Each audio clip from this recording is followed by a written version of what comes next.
Engineer Mohammad Ali Mirza मैं समझता हूँ कि असर हादर का एक बहुत बड़ा फितना है कि आप इमरान खान के दौर में इमरान खान के हामी थे, फिर इमरान खान चला गया, आप उसके मुखालिफ बन गए और आप कहते हैं आप उसको कत्ल भी कर दो तो कोई हर्ज नहीं। ये पाकिस्तान के लिए फितना है। सियासत फितना वाला पॉइंट पे मैंने उनको रोका भी। ये सियासत ये है, ये सियासत फिर आप लोगों ने जज करना है कि ये इस बंदे का क्या कैलिबर है, कि ये किस के इशारों पे खेल रहा है। कि इमरान खान के दौर में उसको आपको क्या लगता है किसके इशारों पे खेल रहा है?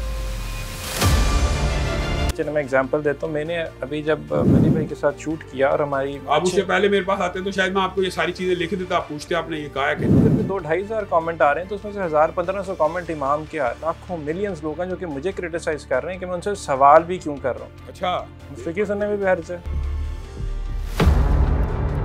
अब आप समझ रहे हैं। अब आपको मैंने तो क्लिप उनके अभी बल्कि अहमद फजान की पॉडकास्ट में उनका पूरा सवाल है, उनके क्लिप बहुत ज्यादा चला, उसने एज इट इज सवाल किया जिसे मेरी पॉडकास्ट समझिए। अब आप समझ नहीं, इसलिए फॉलोअरशिप होती है। जिस बंदे के मदद और दीन में मौसीकी हिलाल है, आप उसे दलील मांगेंगे, कोई दलील देता। मिसाल दे रहा हूँ, आज के बाद एक दलील सिर्फ आप याद कर दें, हमेशा के लिए काफी है। इकट्ठे क्यों नहीं वैसे बैठते? जस्ट बाय द वे इकट्ठे बैठ के बात करें। आप बिठा दें। मैं ऑन एयर कहना चाहूंगा, लेकिन मतलब इट्स अ रिक्वेस्ट कि आप लोग बैठे तो आप डिफरेंस आपके आई सी टॉलरेंस नहीं हो। आपने कहा, मैं कहता हूँ आप मेरे साथ बिठा दें। मैं मेरा मौकफ है कि चेहरे का पर्दा है, इनका मौकफ है ही नहीं, गांधी साहब और इनका कि है ही नहीं है। ये बातें बनी अली भाई के पॉलिटिकल ओपिनियंस के ऊपर वो बनती भी थी मेरी वो भी कर ले, वो भी गलत है। बाइपोलर डिसऑर्डर का शिकार हो ना, उसका हर अल्लाह माफ करे, आपकी बहुत बड़ी पोजीशन है। वो हमारे साहबा के बारे में वो ताबीन के बारे में bipolar disorder engineer Mohammad Ali Mirza को करा दिया आपने। मैं कहता हूँ वो अगर आपको कहीं साबित करें, आपको मैं आपको साबित कर दूंगा।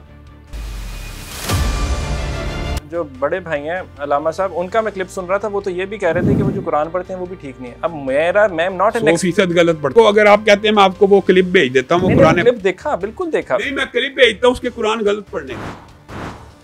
पॉइंट ऑफ कन्वर्जेंस निकल सकता है जहां पे आप लोग अलाइन होते हो, कोई चांस है? हाँ, हो जाता है। कैसे? मसलन वो अपनी बातों से रुजू करे यार। मैंने इमाम अबू हनीफा के बारे में गलत बोला, मैं सहाबा किराम के बारे में ये जो कहता हूँ कम पा देता, कुरान पाक को बगैर तर्जुमा पढ़ना, फ्रेंच में गालियां निकालना, ये मेरे से गलतियां हुई हैं। यही माने हमारा को इसका जायदाद का झगड़ा।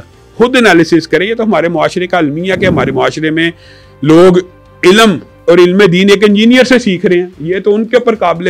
हर इंसान मुसलमान जो है उसका काम है कि वो हदीस और कुरान आगे पहुंचाना चाहिए, हदीस और कुरान। लेकिन ये हदीस और कुरान पहुंचा रहा है अपने ख्यालात, अपने नजरियात, अपने अफकार। उसने किसी एंकर ने कहा आपके पास तो दीन की डिग्री कोई नहीं। और पॉलिटिकल जो आइडियोलॉजी उनके ओवरऑल इमरान खान को आइडियोलॉजी इमरान खान, मेरा ख्याल है नट कसने के बाद ये अब अपोजिशन तो जो मौजूद होता है उसकी होती है। बिल्कुल ऐसे जो जिसकी हुकूमत है उसके खिलाफ अपोजिशन है। एक बंदा मरा हुआ है, उसको कह रहा है जेल में भी मार दो। आपको लगता है कि वो बंदा मरा हुआ? यार एक बंदा मरा हुआ से मुराद जेल में है बेचारा, तो उसको भी मरवाने की बातें कर रहा है। तो ये तो बेवकूफ है कि तू जब हिटलर से मुआवजा गलत था, 100% गलत है। ये बातें कर रहा है, ये जो यू टर्न इसके सियासी तौर पे वो भी ब्लंडर थी। बिस्मिल्लाहिर्रहमानिर्रहीम। हेलो व अस्सलामु अलैकुम एवरीवन, मैं हूं Ismail Qasim and I welcome you all to another episode here at GNN Studios. Very special guest I have with me, मेरे साथ मौजूद हैं अल्लामा हिशाम इलाही ज़हीर सर। अस्सलामु अलैकुम। वालेकुम अस्सलाम व रहमतुल्लाहि व बरकातहू। अहलन व सहलन, मरहबा। कैसे मिजाज हैं? ठीक ठाक हैं? अल्लाह का एहसान। आपसे बहुत सारी बातें करेंगे, पॉलिटिकल डिस्कशन भी होगी, रिलीजियस आपसे लर्निंग भी होगी, सीखेंगे बहुत कुछ। आगाज़ करेंगे फ़िरका वारियत से। हम कहते हैं सेक्टेरियनिज़म जो है एक बड़ा मसला है, और हम ये भी साथ कहते हैं कि इसको एड्रेस किया जा रहा है। अगर एड्रेस किया जा रहा है तो फिर ये पारा चनार की जो सूरत हाल है, एग्जाम्पल के अंदर अगर मैं कोट करूँ तो मतलब लास्ट ईयर नवंबर के अंदर ही 50 से ज़ायद वहाँ पे हमने देखा लोग जहाँ बहा किए गए। क्या कहना चाहेंगे? बिस्मिल्लाहिर्रहमानिर्रहीम। इस्माइल भाई, बुनियादी तौर पे ये तो आपने बड़ा एक वसी तर सवाल कर लिया है, लेकिन बहरहाल ये भी मुआशरे को इस बारे में एड्रेस करने की ज़रूरत है। फ़िरका वरीयत मुआशरे में है, इसको बंदा डिनाई करे ये कोई अक्लमंदी की बात नहीं। पहली बात है, मुसीबत को जब तक हम नॉमिनेट नहीं करेंगे हम उसका हल नहीं सोच सकें। फ़िरका वरीयत कैसे है ये भी सोचने की ज़रूरत है। फ़िरका वरीयत कहते किसको हैं ये भी सोचने की ज़रूरत है। फ़िरका वरीयत तो अगर इस तरह की हो कि मैं अपने मसलक के अकायद के ऊपर अपने नज़रियात के मुताबिक कुरान और सुन्नत की इंटरप्रिटेशन जो मैं करता हूँ वो इम्प्लीमेंट करता हूँ अपने ऊपर और मुआशरे को उसकी दावत देता हूँ, तो इस फ़िरका वरीयत में किसी किस्म का किसी को इतराज़ नहीं होता। फ़िरका वरीयत काबिल इतराज़ कब बनती है? जब आप अपने नज़रियात को इम्प्लीमेंट करें ज़बरदस्ती किसी दूसरे के सर के ऊपर, या इस तरह, या दूसरी बात यह आप किसी के फ़िरके की मुक़द्दसात की तौहीन करें। मसलन मैं जिस चीज़ की तरफ आपने इशारा किया है वो तो हमारे मुआशरे में 100% एग्जिस्ट करती है। हमारा अहले तशय्युई से रवाफिज़ से एक अरसे से मुतालबा ये है कि आप मुक़द्दसात अहले सुन्नत की तौहीन छोड़ दें, उसी वक्त फ़िरकावरियत ख़त्म हो जाएगी। और अगर आप ये समझते हैं अहले सुन्नत में से कोई शख्स भी अहले बैत की तौहीन करता है तो हम अहले सुन्नत के नुमाइंदे होकर आपको कहते हैं कि अहले बैत की तौहीन करने वाले की भी ज़ुबान को काट डाला जाए। लेकिन हम आपसे ये मुतालबा भी करते हैं कि फिर सैयदना अबू बकर से लेके सैयदना अमीर मुआविया, सैयदना अमीर मुआविया से लेके सैयदना अबू सुफियान तक ये मुक़द्दसात अहले सुन्नत हैं। आप इनको नहीं अच्छा मानते, आप अपने घर में ना माने। एक मैं बात कर रहा हूँ, आप ना माने, लेकिन अगर आप मुआशरे में निकल के इनको बुरा भला कहेंगे, किसी सहाबी रसूल को, किसी उम्महातुल मोमिनीन को, तो ये फ़िरकावरियत की एक नेक्स्ट लेवल स्टेज है, इसका रिएक्शन आएगा। मिसाल दे रहा हूँ, हज़रत अबू बकर हैं अहले सुन्नत के मुक़द्दसात में से, किसी अहले तशय्युई की नज़र में या रवाफ़िज़ की नज़र में वो बुरे हैं, वो अपने घर में सोचता रहेगा कोई फ़िरकावरियत फैलेगी? नहीं फैलेगी। अगर वो बाहर आके कहेगा कि अबू बकर बेईमान है माअज़ल्लाह, तो फ़िरकावरियत उसी टाइम फैल जाएगी। समझ रहे हैं? तो फिर होता ये है कि जब इस तरह मुक़द्दसात की तौहीन होती है तो सेंटिमेंट्स मजरू होते हैं। और मेरा और आपका, हमारा यूरोप के सामने यही मुकदमा है कि रसूलुल्लाह सल्लल्लाहु अलैहि वसल्लम के बारे में आप वो मुक़द्दसात मुसलमान हैं, तो आप किसी के सेंटिमेंट्स को फ्रीडम ऑफ स्पीच के तनाजुर में हिट नहीं कर सकते, वो हेट स्पीच होती है। तो लोगों के मुक़द्दसात को अगर छेड़ा ना जाए तो ऐसी फ़िरकावरियत में मैं समझता हूँ कोई भी हरज भी नहीं होता। अपना अपने तबलीग होती है, अपने अपने अकायद की तबलीग है। मिसाल देने वाले दी स्कूल ऑफ थाट कुछ चीज़ें अपने समझता उसकी तबलीग करता है, ये फ़िरकावरियत नहीं है। या बरेलवी किसी चीज़ की तबलीग करते हैं, ये फ़िरकावरियत नहीं है। या देवबंदी करते हैं, ये फ़िरकावरियत नहीं। हाँ, लेकिन अगर कोई अहले हदीस बरेलवियों के मुक़द्दसात को हिट करेगा, उनको ऐसी लैंग्वेज यूज़ करेगा, तो ये फ़िरकावरियत है। इसी तरह बरेलवी किसी के मुक़द्दसात को छेड़ेंगे, मसाजिद पे हमलावर होंगे, तो ये तो फ़िरकावरियत है। हत्ता कि मैं तो ये समझता हूँ कि हमें मुआशरे में इतना टॉलरेंस पैदा करना चाहिए कि सानिया इचरा भी ना हो, वो सानिया सियालकोट भी दोबारा ना हो। होता क्या, मॉब मेंटालिटी है मुआशरे के अंदर। एक बंदा उठता है, वो कहता है यार फ़लाँ ने तौहीन कर दिया, तौहीन कुरान कर दी है। अब आपने जज किया उसने की है या नहीं की, या आप समझते हैं कोई मुसलमान फ़िरका ऐसा भी है जो तौहीन कुरान करता हो? वो तो मुसलमान ही नहीं रहेगा, बिल्कुल। तो किसी के उलमा के बारे में ये कहना कि अहले हदीस के आलम ने तौहीन कुरान की है या देवबंदियों के आलम ने तौहीन कुरान की है, ये नहीं होना चाहिए। तो मैं ये समझता हूँ टॉलरेंस का लेवल जो है ना, इसको बढ़ाना चाहिए मुआशरे में। टॉलरेंस का लेवल अगर बढ़ता जाएगा तो फ़िरकावरियत ख़त्म हो जाएगी। नहीं, जवाब बड़ा अच्छा है आपका, लेकिन ऐसा हुआ क्यों नहीं, पॉसिबल क्यों नहीं हो सका? मतलब उलमाए कराम की अगर मैं बात करूँ तो वो क्यों अब तक नाकाम रहे हैं इसको एड्रेस करने के लिए? मैं ये समझता हूँ कि ये बहुत ज़्यादा नाकामी भी नहीं है। ये इस्माइल भाई, इसमें कुछ एग्जैजरेशन है। जो पहले आपने सवाल किया, मैं मानता हूँ एग्जिस्ट करती है, लेकिन अगर आप इसको एग्जैजरेट करेंगे कि क्या सियासी, जो आप बताएं कि सियासी इख्तलाफ की बुनियाद के ऊपर जो मुआशरे में हमारे पाकिस्तान में कत्ल कताल हुए हैं, क्या फ़िरकावरियत में उतने हुए हैं? उनकी बात नहीं कर रहा मैं, फ़िरकावारियत के एतबार से जिसको आप एग्जैजरेशन कह रहे हैं, उसके 2007 से अगर मैं थोड़ा पीछे भी ले जाऊँ, 2011 के दरमियान हम मेरे वाला साहब खुद उसी के शिकार हुए हैं, शहीद हुए हैं, बम ब्लास्ट।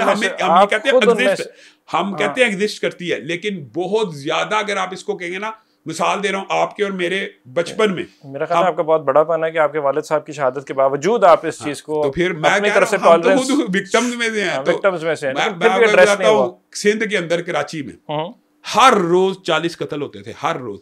वो फिरका वाराना कत्ल थे कि सियासी कत्ल थे? MQM के दौर में, अल्ताफ हुसैन के दौर में कराची में डिफरेंस तो है। बात समझिए। तो आज जो मुआशरे में जो आप पोलराइजेशन देख रहे हैं, हकीकत में तजिया करना PTI और नून लीग का या PTI और दीगर जमातों का जो आपस में क्लैश है, वो किस सतह का है? उसके अंदर काफी ग्रेव है। हाँ, तो फिर बात यह, मैं ये नहीं कहता कि फिरकावरियत में हैं और आपका ये सवाल भी दुरुस्त है, उलमा उसको क्यों नहीं एड्रेस कर सके। मिसाल दे रहा हूँ, उसको एड्रेस ना करने की एक वजह ये है, मैं कहता हूँ, मेरा मुतालबा लेट्स सपोज कि मैं बरेलवियों को कहता हूँ कि अल्लाह के बंदो अहले हदीस मसाजिद बनने दो। अगर कोई मस्जिद बन जाती है, गैर मुस्लिम को भी इबादत का हक है, तो ये जो मुतालबा है, ये उन्होंने इस बारे के ऊपर गौर करना है कि क्या बनाने देनी चाहिए या नहीं देनी चाहिए। मिसाल दे रहा हूँ, सबसे ज़्यादा, अब बात आपने कर दिया तो मैं कहना चाहता हूँ, सबसे ज़्यादा तौहीन रसालत के, तौहीन कुरान के मुकदमे अहले हदीस और देवबंदियों पे होते हैं। और किन की तरफ से होते हैं? बरेलवियों की तरफ से। आप मुझे ईमानदारी से बताएं, कोई अहले हदीस आलिम दीन हो, वो कुरान पाक को तौहीन की नज़र से जलाता है? वो बेचारे ने बुसीदा उराग नूरानी कायदे के जला दिए, तो ये एक मोब मेंटालिटी खड़ी हो जाती है जी, वहाबियां दे आलम दीन ने कुरान जलाता है। आप अहले हदीस स्कूल ऑफ थॉट से दिखाएं कि कभी किसी के ऊपर इस तरह का इल्ज़ाम लगाओ या कभी फ़िरका वरीयत को हवा दी हो, कोई एक वाकया आप अहले हदीस की जानब से अगर शो करेंगे, मैं उसको ऑन करूंगा, मैं उसका जिम्मेदार हूँगा।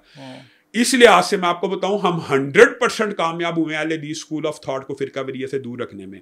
मैं ये समझता हूँ ये क्रेडिट अहले हदीस उलमा को देना चाहिए कि अहले हदीस उलमा में फ़िरका वरीयत 0% भी मौजूद नहीं है। आप कोई एक मस्जिद बरेलवियों की दिखा दें जिसके ऊपर अहले हदीस ने स्टे भी लिया हो या उसको रोकने की भी कोशिश की हो, आपको कभी नहीं नज़र आएगा। लेकिन आप अहले हदीस मसाजिद में, आपको लाहौर में 24 दिखा देता हूँ जिनके ऊपर स्टे लिया हुआ है कि यहाँ पे अहले हदीस को सजदा करने का हक नहीं। ये मसाइल हैं। तो हम तो ये समझते हैं हम तो 100% कामयाब हुए हैं, और हम ये चाहते हैं कि वो लोग भी अपने दिलों को फराख करें। यार कलमा गो मुसलमानों के लिए रसूलुल्लाह ने तो गैर मुस्लिमों को भी इबादत का हक दिया है। तो ये फ़िरका वरीयत की ये जो स्टेज है ना, ये काबिल कबूल है। सोल्यूशन आपके ख्याल में, अगर मैं पारा चनार की एग्जांपल कोट करूं, 300 से ज़ायद घरों को नकल मकानी करनी पड़ी। वहाँ पे हम अद्वियात की अगर बात करते हैं, उनकी 22-30 बच्चे थे जिनको मतलब शहीद हो गए वो बच्चे, क्योंकि अद्वियात नहीं पहुँच सके जब रास्ता कट किया गया था। तो उस सोल्यूशन का, उसका सोल्यूशन क्या निकलेगा? वो जो सोल्यूशन है उसको मैंने पहले पेश किया। वो जो फसादात है ना, उसके पीछे दो नासर। एक बात, चले आप जायदाद के झगड़े को निकाल दें, आप चूंकि फ़िरका वरीयत को एड्रेस कर रहे हैं, मैं उसकी को एड्रेस करता हूँ। वहाँ जो झगड़ा है ना, वो मुकद्दसात की तौहीन का, ये बात याद रखें। जो हाफ स्पेशल पारा चनार और कुरम एजेंसी की जो बात करते हैं, अगर वहाँ से एक बंदा उठे, वही बात है वो कि अबू बकर बेईमान थे, तो ये बात अहले सुन्नत नहीं गवारा करते यार, ये ऑब्वियस बात है। ठीक है। और अगर हम में से कोई खुदा न खास्ता उठे और सैयदना अली को बुरा भला के, या इमाम ज़ैनुल आबिदीन या अहले बैत में से किसी को बुरा भला के, वो भी नहीं बर्दाश्त करेंगे। वो जो मसला ना, उसी का हाल था ये तौहीन सहाबा का बिल, उसी फ़िरका वरीयत को कंट्रोल करने के लिए था कि कोई अगर तौहीन सहाबा करे तो उसकी सज़ा 10 साल तक कर दी जाए, कानून को मजबूत किया जाए। ये हाल है। अगर मैं आपको एक गारंटी से कहता हूँ, अगर कानून हरकत में आए, इसका आम हाल है, जहाँ भी तौहीन सहाबा हो, जहाँ भी तौहीन अहले बैत हो, अगर कानून हरकत में आके मुकदमा दर्ज कराए, अल्लाह की कसम उसी दिन फ़िरका वरीयत ख़त्म हो जाएगी। ये जो कुरम एजेंसी और पारा चनार में जो मसले मसाइल हैं, आपको इसकी बैकग्राउंड का शायद अच्छी तरह अंदाज़ा नहीं होता। क्या एक किसी मसलक का आलम सहाबा की तौहीन करता है, उसको गिरफ्तार करने के लिए लोग एजिटेशन करते हैं। तो जो एजिटेशन कर रहे होते हैं ना, उसको पकड़ने की बजाय एजिटेशन करने वालों के ऊपर मुकदमे काटे जाते हैं कि हमने, बनते तो उनके ऊपर भी है ना, वैसे दोनों के ऊपर बनते हैं। नहीं इस्माइल भाई बात सुने, एक होता है एहतजाज करना बराए अपना हक लेना, और एक होता है जिसने कानून की खिलाफ वर्जी की है। एक बंदा कानून की खिलाफ वर्जी करता है और उसको गिरफ्तार करवाने के लिए अगर एहतजाज हो, तो ये तो कानून को हरकत में लाने के लिए, तो उनका इतना, वो इतने गिल्टी नहीं है जितना जिसने कानून तोड़ा। तो अगर हुकूमत तासुब का मुदाहरा किए बगैर तौहीन के ऊपर फौरी अमल करे, मिसाल दे रहा हूँ, इसकी मिसाल आपने बात की है तो खोल लेते हैं। मिर्ज़ा अली जेलमी साहब हैं, हर रोज़ तौहीन करते हैं हर मसलक के किसी मुकद्दसात की, उनके ऊपर पर्चे होते हैं, उनको गिरफ्तार किया जाता है। तो लोगों के अंदर तो ये फिर नफरत बढ़ती है और उसके ऊपर अटैक भी हुए हैं, यानी उसके ऊपर हमले भी होते हैं इस वजह से। तो क्योंकि कानून हरकत में नहीं आ रहा। जब कानून हरकत में आ जाएगा तो फ़िरका वरीयत का तो जिन बोतल में बंद हो जाएगा। लेकिन ये फ़िरका वरीयत का जिन शायद बोतल में बंद करने के लिए कुछ लोग संजीदा भी नहीं है। और ये भी मैं बात कहना चाहता हूँ, बेशुमार फ़िरका वरीयत के बावजूद पाकिस्तान में आप उठा लें अदाद शुमार, आज आप सर्च कर लेना, सियासी बुनियाद के ऊपर, कौमी बुनियाद के ऊपर, लिसानी बुनियाद के ऊपर बहुत ज़्यादा मारपीट, तशद्दुद और कत्ल के वाक़यात हुए हैं बनिस्बत फ़िरका वरीयत के। आप जज कर लेना, आप आज डाटा इकट्ठा कर लें। ठीक है, इश्यूज तो दोनों हैं, दोनों को एड्रेस किया जाना चाहिए। और इस बात को लेके अगर हम अंडरस्टैंड करें कि प्रॉब्लम तो एक है, ज़्यादा नंबर्स किस तरफ है डजेंट मैटर, लेकिन ये ऐसे इश्यूज हैं बड़े सेंसिटिव हैं जिनको एड्रेस किया जाना बहुत ज़्यादा ज़रूरी है एट दी अर्लीस्ट।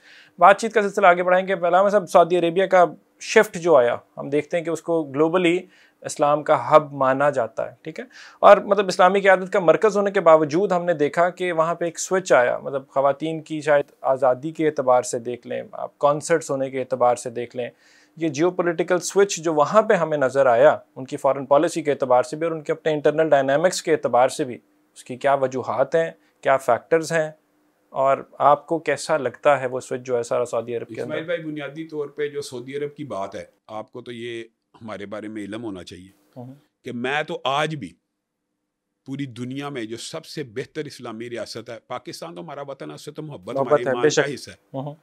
इसके बाद सबसे बेहतरीन इस्लामी रियासत अगर कोई है, मैं आज भी सऊदी अरब को ही समझता हूँ, और वो हमारी मोहब्बत का, अकीदत का महवर हर मुसलमान का, किस वजह से? मक्का और मदीना की वजह से। बिल्कुल ऐसे। तो बुनियादी तौर पर मैं ये समझता हूँ कि सऊदी अरब के जो पूरी दुनिया के ऊपर, उम्मत मुस्लिमा के ऊपर एहसानात हैं, उनको हम प्रोपोगेट नहीं करते, उनको हम उजागर नहीं करते, और खामियां और कुताहियां तो दुनिया में हर जगह पे होती है, उनको हम ज्यादा उजागर करते हैं। ये खामियां और कुताहियां आप इनको समझते हैं जो कॉन्सर्ट्स हो रहे हैं? ये खामियां और कुताहियां नहीं है, क्या ख्याल है? ये तो मतलब कि कोई चीज़ अगर सऊदी अरब में हो जाए वो जायज़ थोड़ी हो जाती है। ठीक है, वो जायज़ नहीं है। देखें, जिस तरह फिल्म पाकिस्तान में देखना मना, उसी तरह वहाँ पे भी मना। जिस तरह यहाँ पे सिनेमा बुरा, वहाँ पे भी बुरा। जिस तरह यहाँ कंसर्ट बुरा, वहाँ पे भी बुरा।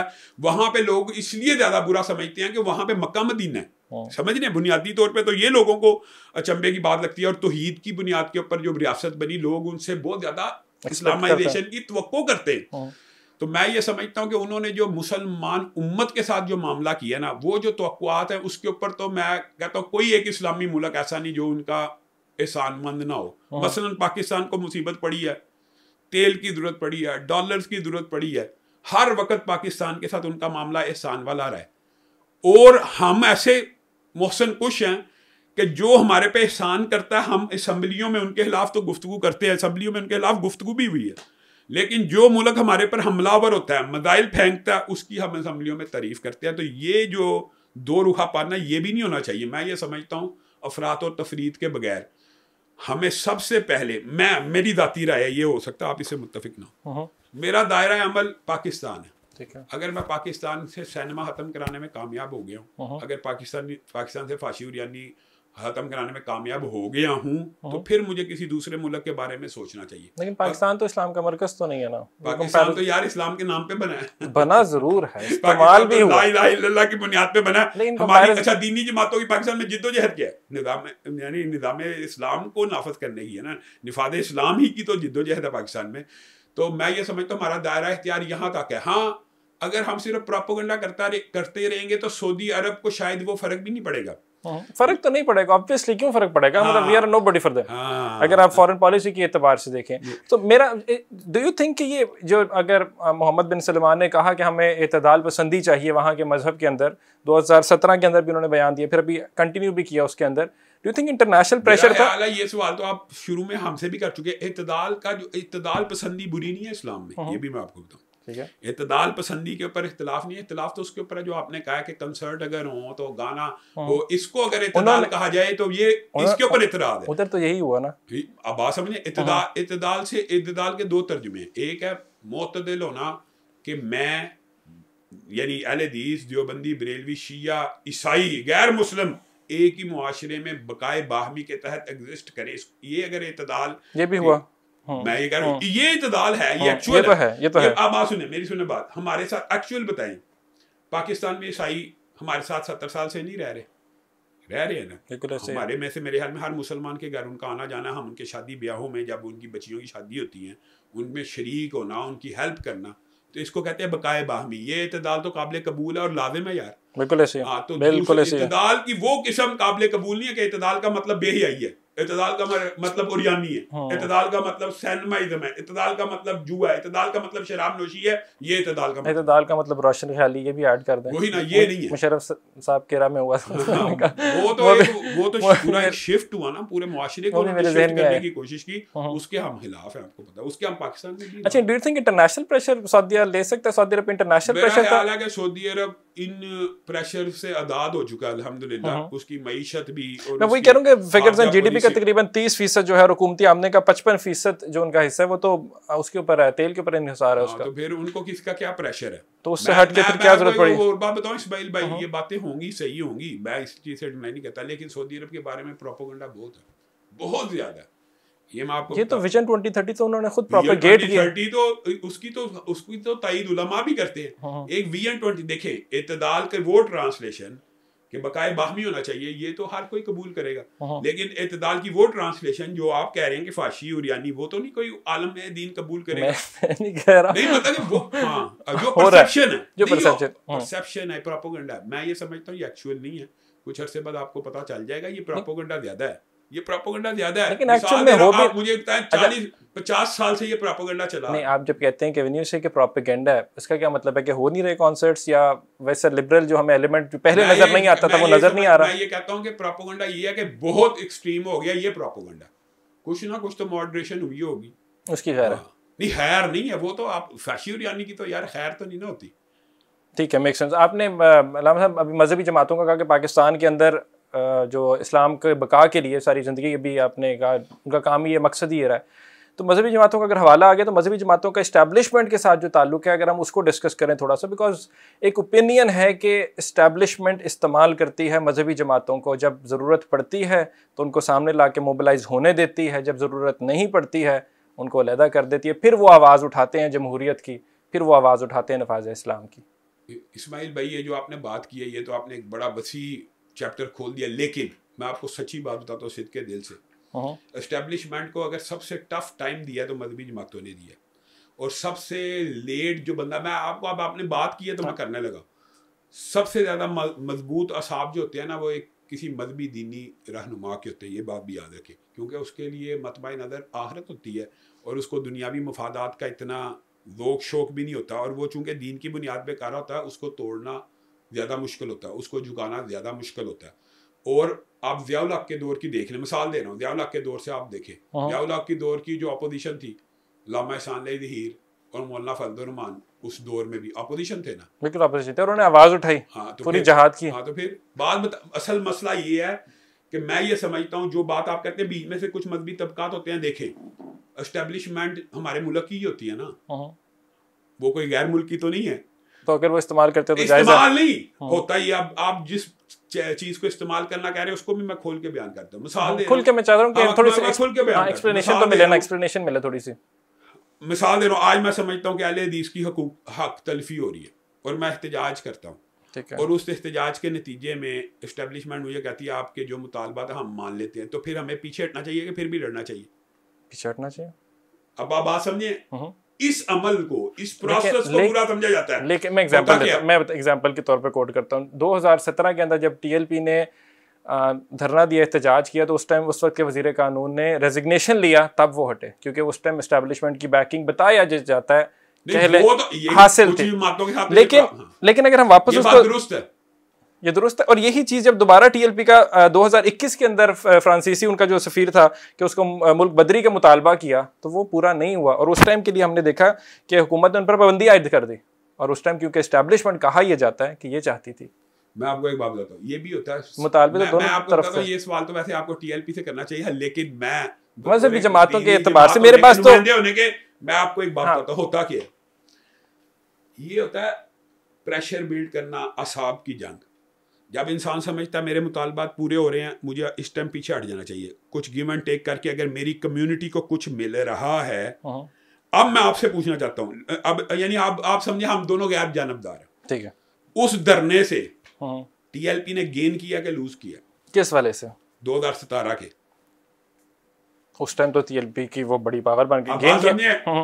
उन्होंने जो गेन करना, हम मेरे ख्याल में इससे ज्यादा गेन की और इससे ज्यादा नेगोशिएशन की गुंजाइश ही नहीं थी मुआशरे में। और 2021 में अब आपने गैर जानिबदार होकर बताया है, मैंने यही, मैं आपको यही 2021 में उन्होंने गेन किया या लूज किया? मैंने आपको यही बात कही, मैं कहता हूँ वो एक लाशही से, यानी कुछ भी नहीं थी, तो एस्टेब्लिशमेंट के साथ उन्होंने अपने हकूक, मिसाल दे रहा हूँ, बरेलवीज़म को लगा लें कि उन्होंने कहा कि हमें भी पावर मिले, हम भी मेन स्ट्रीट पॉलिटिक्स में आए, हम भी दीगर पॉलिटिकल पार्टी, उन्होंने एक मूव खेली। मैं कहता हूँ एस्टेब्लिशमेंट से मिलके खेली, मैं एग्री करता हूँ, लेट्स सपोज, लेकिन उन्होंने गेन किया एक्चुअल वोट बड़ी जमात बन के उधरे, वोट एस्टेब्लिशमेंट नहीं दिलवा सकती सारे, 19-20 तो कर लेती है, उन्होंने गेन किया, कभी कभी दिलवा भी लेती है, हाँ 19-20 तो कर ही लेती है, उन्होंने वोट गेन किया। अब ये जो इन्होंने अपने, उनके लीडर की ये बात, उसने सोचा कि मैं मैक्सिमम इस वक्त में यही गेन कर सकता हूँ 2021 में, और इसके बाद मेरे पास गेन करने के लिए कुछ नहीं, वो बैक हो गया। बैक उन पे तो पाबंदी आयद होगी उन पे, वो तो राना सनाउल्लाह के दौर में उनके ऊपर, यानी राना सना 2021 की बात कर रहा हूँ मैं, वो मेरे ख्याल में उनकी 4th शेड्यूल और पूरी जमात को कलअदम करा दिया गया, मैं वही बात कर रहा हूँ ना। तो उस टाइम तो कुछ गेन नहीं किया उन्होंने, तो एस्टेब्लिशमेंट ने शायद उस टाइम यूज नहीं था उनका, तो एस्टेब्लिशमेंट पीछे हट गई शायद, for the sake of argument हम कह रहे हैं, ठीक है, एक सवालिया निशान है एंड के ऊपर। नहीं दुरुस्त आप कह रहे हैं, मैं तो ये बात समझता हूँ कि मैं, अगर आप मेरी ज़ाती राय पूछते हैं तो इस्टेब्लिशमेंट को तो मुआशरे की बकाए बाहमी के लिए जत्थाइज़म को फ़रोग ही नहीं देना चाहिए। मैं ज़ाती, अब मेरी राय पूछ रही हूँ, मैं तो जत्थाइज़म को, इस तरह दस्ते को, और इस तरह बार बार, ये तो बात मौलाना फजलुर रहमान भी बारहा कहते रहे कि आप ये समझते हैं अगर ये धरना लेके आ रहे हैं तो हम लाखों बंदे नहीं ला सकते। मिसाल दे रहा हूँ, लाए 2019 में लाए है ना। तो मैं आपको एक बात बताता हूँ, आप मुझे के यानी इस्टेब्लिशमेंट काल को मेरे से मुतालबा करती है 1 लाख बंदा ले आओ और आप इतना गेन कर लेंगे, मैं मिसाल दे रहा हूँ, तो 1 लाख बंदा इकट्ठा करना एक दिन का टास्क मिसाल आपको कहते हैं 1 लाख एक दिन का टास्क है, एक दिन का टास्क है, एक दिन में हम 1 लाख बंदा इकट्ठा कर सकते हैं, एक दिन में। वैसे करें अगर मौका कहे तो। मिसाल दे रहा हूँ, अगर मुझे हकूक ना मिल रहे हो मेरी कम्युनिटी को, तो इकट्ठा करना पड़ेगा कि नहीं, ये बताएं, करना चाहिए कि नहीं। ये आप असल में मजहबी जमातों की पॉलिटिक्स को भी समझा करें। हमारे ऊपर ना कई दफा, मैं आपको बताता हूँ मेरे ऊपर, मिसाल दे रहा हूँ, मैं आपको बताता हूँ, कई दफा आपको ये अंदाजा नहीं तो हमारे ऊपर हमारी मसलक के लोगों का कितना प्रेशर, बहुत प्रेशर होगा, बहुत ज्यादा प्रेशर, बहुत ज्यादा होता है, 100% आप पे ज्यादा होगा, सियासी जमात ज्यादा होता है कि जो पुलिस है या इंतजामिया या इदारे हैं वो उसको जज भी नहीं कर पाते। हमने उनके जज्बात के आगे खड़े होकर बंद बांधना होता है, हमने। ऐसे ही है, ऐसे ही है। मसला ये है कि वो मेरे से मुतालबा करते हैं कि हमारी मस्जिद पे हमला हुआ, आप खड़े क्यों नहीं हो रहे, आप एहतजाज की कॉल क्यों नहीं दे रहे। वो मुज़ाकरात हमने करने होते हैं कि यार ये अब हालात खराब है, ये वो, इसको कहते हैं गिव एंड टेक। मिसाल दे रहा हूं, अगर तो स्नब करता जाए फिर वो कौम खड़ी हो जाती है। अगर आप किसी को, मिसाल दे रहा हूं, आज मैं अपने ऊपर रख लूं, अगर मेरे हकूक गजब होते जाए तो फिर कौम के कहने पे मुझे खड़ा होना पड़ेगा ना। बेशक होना पड़ेगा, लेकिन मेरा सवाल वहीं का वहीं है, ये खड़ा होना जायज है, लेकिन ये खड़ा किसी और के कंधे पर होना जायज नहीं है। मैं कहता हूं, अगर आप ये कहते हैं ना कि मैं ये समझता हूं कि आपकी ये बात 100% दुरुस्त है कि अगर एस्टेब्लिशमेंट के फलां के खिलाफ खड़े हो जाओ तो बिल्कुल नहीं खड़ा होना चाहिए, ये अपने हकूक के लिए खड़े होना चाहिए, ये पॉइंट है। बस ये बात आपकी 100% जायज है, दुरुस्त है। लेकिन जिसकी तरफ आप इशारा कर रहे हैं ना, मैं तो मौलाना फजलुर रहमान की बात करता हूँ। मैं ये समझता हूँ कि मौलाना फजलुर रहमान अपनी कम्युनिटी का हीरो भी है, अपनी कम्युनिटी का लीडर भी है, और वो अपनी कौम के तहफ़्फ़ुज़ के लिए हमेशा खड़ा होता है। और अगर आप ये समझते हैं कि वो बंदा एस्टेब्लिशमेंट की वजह से खड़ा होता है, मैं इस चीज़ को नहीं मानता। चलें, ठीक है, अच्छी डिबेट रही इस टॉपिक को लेकर, एस्टेब्लिशमेंट और जो मजहबी जमातों का रोल है पॉलिटिकल सिस्टम के अंदर। पाकिस्तान मिलिट्री अलायंस मुल्ला मिलिट्री अलायंस का। अच्छा, सिंस ये डिबेट यहाँ पे चल पड़ी तो मेरा ख्याल है इन्हीं क्वेश्चंस को लेके आगे चलते हैं। मौजूदा जो निज़ाम चल रहा है, ओवरऑल परफॉर्मेंस इंडिकेटर्स बड़े बढ़कर सामने आ रहे हैं, खुश हैं, सेटिस्फाइड अभी तक की मौजूदा हुकूमत मैं तो बहरहाल ये समझता हूँ कि जो पूरा का पूरा नून लीग का बयानिया था या पेपर पार्टी का बयानिया था वो तो ज़मीन बोस हो चुका। गुड गवर्नेंस नाम की चीज़ एग्जिस्ट ही नहीं करती। आप अगर समझते हैं कि इश्तिहारात दे के गुड गवर्नेंस हो जाती है, सिर्फ इश्तिहार ही गुड गवर्नेंस की दलील है, तो ये तो आप मुआशरे में देख लें। इस टाइम मुआशरे में अफरा तफरी है, इस टाइम मुआशरे में महंगाई है, इस टाइम मुआशरे में अवाम मायूस है। ये कह रहे हैं कि इशारिये जितने भी हैं वो महंगाई कम के इंडेक्स बता रहे हैं, ये कर रहे हैं। इस तरह की बातों से मुआशरा नहीं चलता। एक्चुअल जब तक ये डिलीवर नहीं करेंगे, एक्चुअल गुड गवर्नेंस नज़र नहीं आएगी। मैं यार आपको लाहौर की मिसाल देता हूँ। इसी लाहौर एक बड़ा शहर है ना, पंजाब का एक किस्म का दिल है, जहाँ पे मसले मसाइल हल नहीं हो रहे, फिरका वरीयत के भी, आपसी इख्तलाफ के भी। आज किसान इत्तेहाद के लोग मेरे पास आए हुए थे, किसान इत्तेहाद के मसाइल हल, मुझे बताएं, किसान के मसले हल नहीं हो रहे, डॉक्टर्स के मसले हल नहीं हो रहे, इंजीनियर्स के मसले हल नहीं हो रहे, हम अहले हदीसों की मसाजिद के मसले हल नहीं हो रहे, तो हल किसके हो रहे हैं? सिर्फ ब्यूरोक्रेसी के, सिर्फ आला अफसरान के, और सिर्फ आला जो अलीट क्लास है, सिर्फ उनके मसाइल हल हो रहे हैं। यकीन करें, अवाम में ग्रास रूट लेवल के ऊपर जो नफरत की और जो खिलाफ इनके एक अवामी फिजा है, आप ये लोग ये जज नहीं कर पा रहे, और ये समझते हैं कि सिर्फ स्नब करके और सिर्फ धौंस धांसली करके और डंडे के जोर के ऊपर शायद हम असल में ये एक्चुअली इमरान खान का वोट किस तरह बना है? ये लोग जो मजलूम बेबस बेकस है, वो इमरान खान की पार्टी में जाने पे मजबूर हो गए हैं। वो क्या करें? उनको कोई सेकंड ऑप्शन नहीं नज़र आ रही। सेकंड ऑप्शन हो तो शायद अब ये जो मजलूमियत की फिजा है ना, ये सारी वो इमरान खान साहब उसको कैश करा रहे हैं। ठीक है, ये एक्चुअली मुआशरे में जो मजलूमियत है वो PTI की वजह से नहीं है, ये पूरा मुआशरा इस जुल्म का शिकार है, जिसकी वजह से ये आवाज़ है। हाँ, उसको जुबान खान साहब ने दी तो लोग उसके पीछे चल पड़े। लेकिन आपने इनके बहुत ज़्यादा इश्यूज हाईलाइट किए, आपने इसके अंदर मैंडेट चोरी की बात नहीं की, क्यों? मैंडेट तो मेरे ख्याल में चोरी की बात तो पुरानी हो गई है, पूरी दुनिया को पूरी दुनिया को यार 45-47 फॉरम का पता है। ये फैक्ट तो अब सारी दुनिया मानती है, वो खुद मानते हैं, यानी साद रफीक साहब मानते हैं, राना सनाउल्लाह मानता है। तो मतलब कि जो बंदा खुद, मुझे तो ये यहाँ तक मुझे याद है उसका बयान आया था, पता नहीं गलती ना हो जाए, कि साद रफीक साहब ने कहा था कि मुझे भी ऑफर हुई जीतने की, तो मैंने कहा नहीं यार मैंने झूठा नहीं। इस तरह की भी बातें चली। तो राना ये तो पूरी दुनिया को पता चल चुका कि एक्चुअल वोट इनको नहीं डला, ये बहरहाल मैंडेट के ऊपर 47 पे वोट डाले गए इनको। तो यानी मैं कहता हूँ हर जगह पे ज्यादती हुई है। ये अगर पंजाब के अंदर ज्यादती हुई है ना कि इन नून लीग को जिताया गया, तो KPK में भी ज्यादती हुई है, मौलवियों के वोट कम शो किए गए हैं। और ये सारी हम पोस्ट इलेक्शन या इलेक्शन दिन की बात करते हैं, उससे जो प्री इलेक्शन मामला थे, इलेक्शन सिंबल को छीन लेना, रिगिंग्स होना, मशीनरी का इस्तेमाल होना, लोगों को अपना एहतजाज ना करने देना, बाहर ना जाना देना, रैलीज ना करने देना, उस पर तो बात होती नहीं। कैंपेन ना चलाने देना, ये है तो जुल्म ज्यादती तो आपको सबको पता ही है यार हुई है, इसमें क्या करें मसला। लेकिन ये है कि जुल्म ज्यादती के बदले में जो 9 मई हुआ ना, उसकी वजह से 9 मई तो पीछे रह गया, मैं तो इलेक्शंस के ऊपर आ गया। मैं एक बात कर रहा हूँ, जो 9 मई हुआ उसकी वजह से मैं और आप सपोर्ट नहीं कर पाते, समझे है ना कि यार वो तो बहुत बड़ा सानिया, वो तो जुल्म हुआ, वो तो पाकिस्तान के साथ जुल्म है। वरना तो ये जो सारी बातें आपकी, अगर ये आपके गैर जानबदार किसी बंदे से पूछ ले, वो कहेगा हुए, ये सही आप कह रहे हैं, दुरुस्त कह रहे हैं। और गैर जानबदार नहीं, पूरी इंटरनेशनल पब्लिकेशंस भी यही कह रही हैं, मतलब इदारे भी यही कह रही हैं, मतलब बहुत सी चीजें हैं जो कि सिंपल इसी तरफ एक बात बताता, बलूचिस्तान में ऐसे ऐसे लोगों को जिताया गया जो एक वोट भी नहीं ले सकते। अब आप क्या बताएं, एक वोट भी नहीं, शायद अब आप कैसी कैसी सीटें जिताई गई हैं, ये एक तवील बाब है, यानी आप हैरान रह जाएंगे। हत्ता के जमीयत उलमा इस्लाम के भी उन लोगों को जिताया गया जो सरदार हैं, मौलवियों को नहीं जीतने दिया गया बलूचिस्तान से भी। आप बात समझ रहे हैं? मैं समझ रहा हूं। वैसे इसके अंदर इस्लाम क्या कहता है, शरीयत क्या कहती है इसके अंदर, कि आप किसी और के मैंडेट चोरी करके, वोट चोरी करके अगर हुकूमत बना लें? चोरी मना ही है यार, चोरी तो चोरी है। इस्लाम में क्या जायज़ हो जाती है चोरी? जायज़ नहीं है। अगर आपने एक सिस्टम बनाया, अगर आप तो जमहूरियत को मानते हैं और जमहूरी आपने मुल्क के अंदर एक आइन बनाया, कानून बनाया, तो मेरी जो ज़ाती राय है वो ये है कि फिर अवाम, अगर आपने जमहूरी सिस्टम लाए हैं ना, तो अवाम जिसको वोट दे उसको करने दे हुकूमत, खुद ही वो उसकी शरीयत वैसे क्या कहती है, ऐसी क्या सजा वगैरह होती है कोई इस सिलसिले में? रोज़े आखिर के बारे में कुछ बताया क्या, लिखा क्या? यार चोरी की सजा तो दुनिया में बताई गई है। रसूलुल्लाह सल्लल्लाहु अलैहि वसल्लम ने फरमाया, लहू अन्ना फातिमा बिन्त मोहम्मद सारकत, अगर मेरी बेटी भी चोरी करती तो मैं मोहम्मद सल्लल्लाहु अलैहि वसल्लम उसके हाथ को काट देता। चोरी ये अखलाकियात की तो बहरहाल पाकिस्तान में इसलिए गुंजाइश बड़ा अरसा पहले फोत हो गई है कि इन्होंने कहा ये जो मुआहदे होते हैं ये कोई हदीस कुरान तो होते नहीं, तो झूठ की बुनियाद है हमारी पाकिस्तान की सियासत में, तो झूठ बुनियाद है, वादा खिलाफी, धोखाधही, अहद चिकनी, जैली मैंडेट।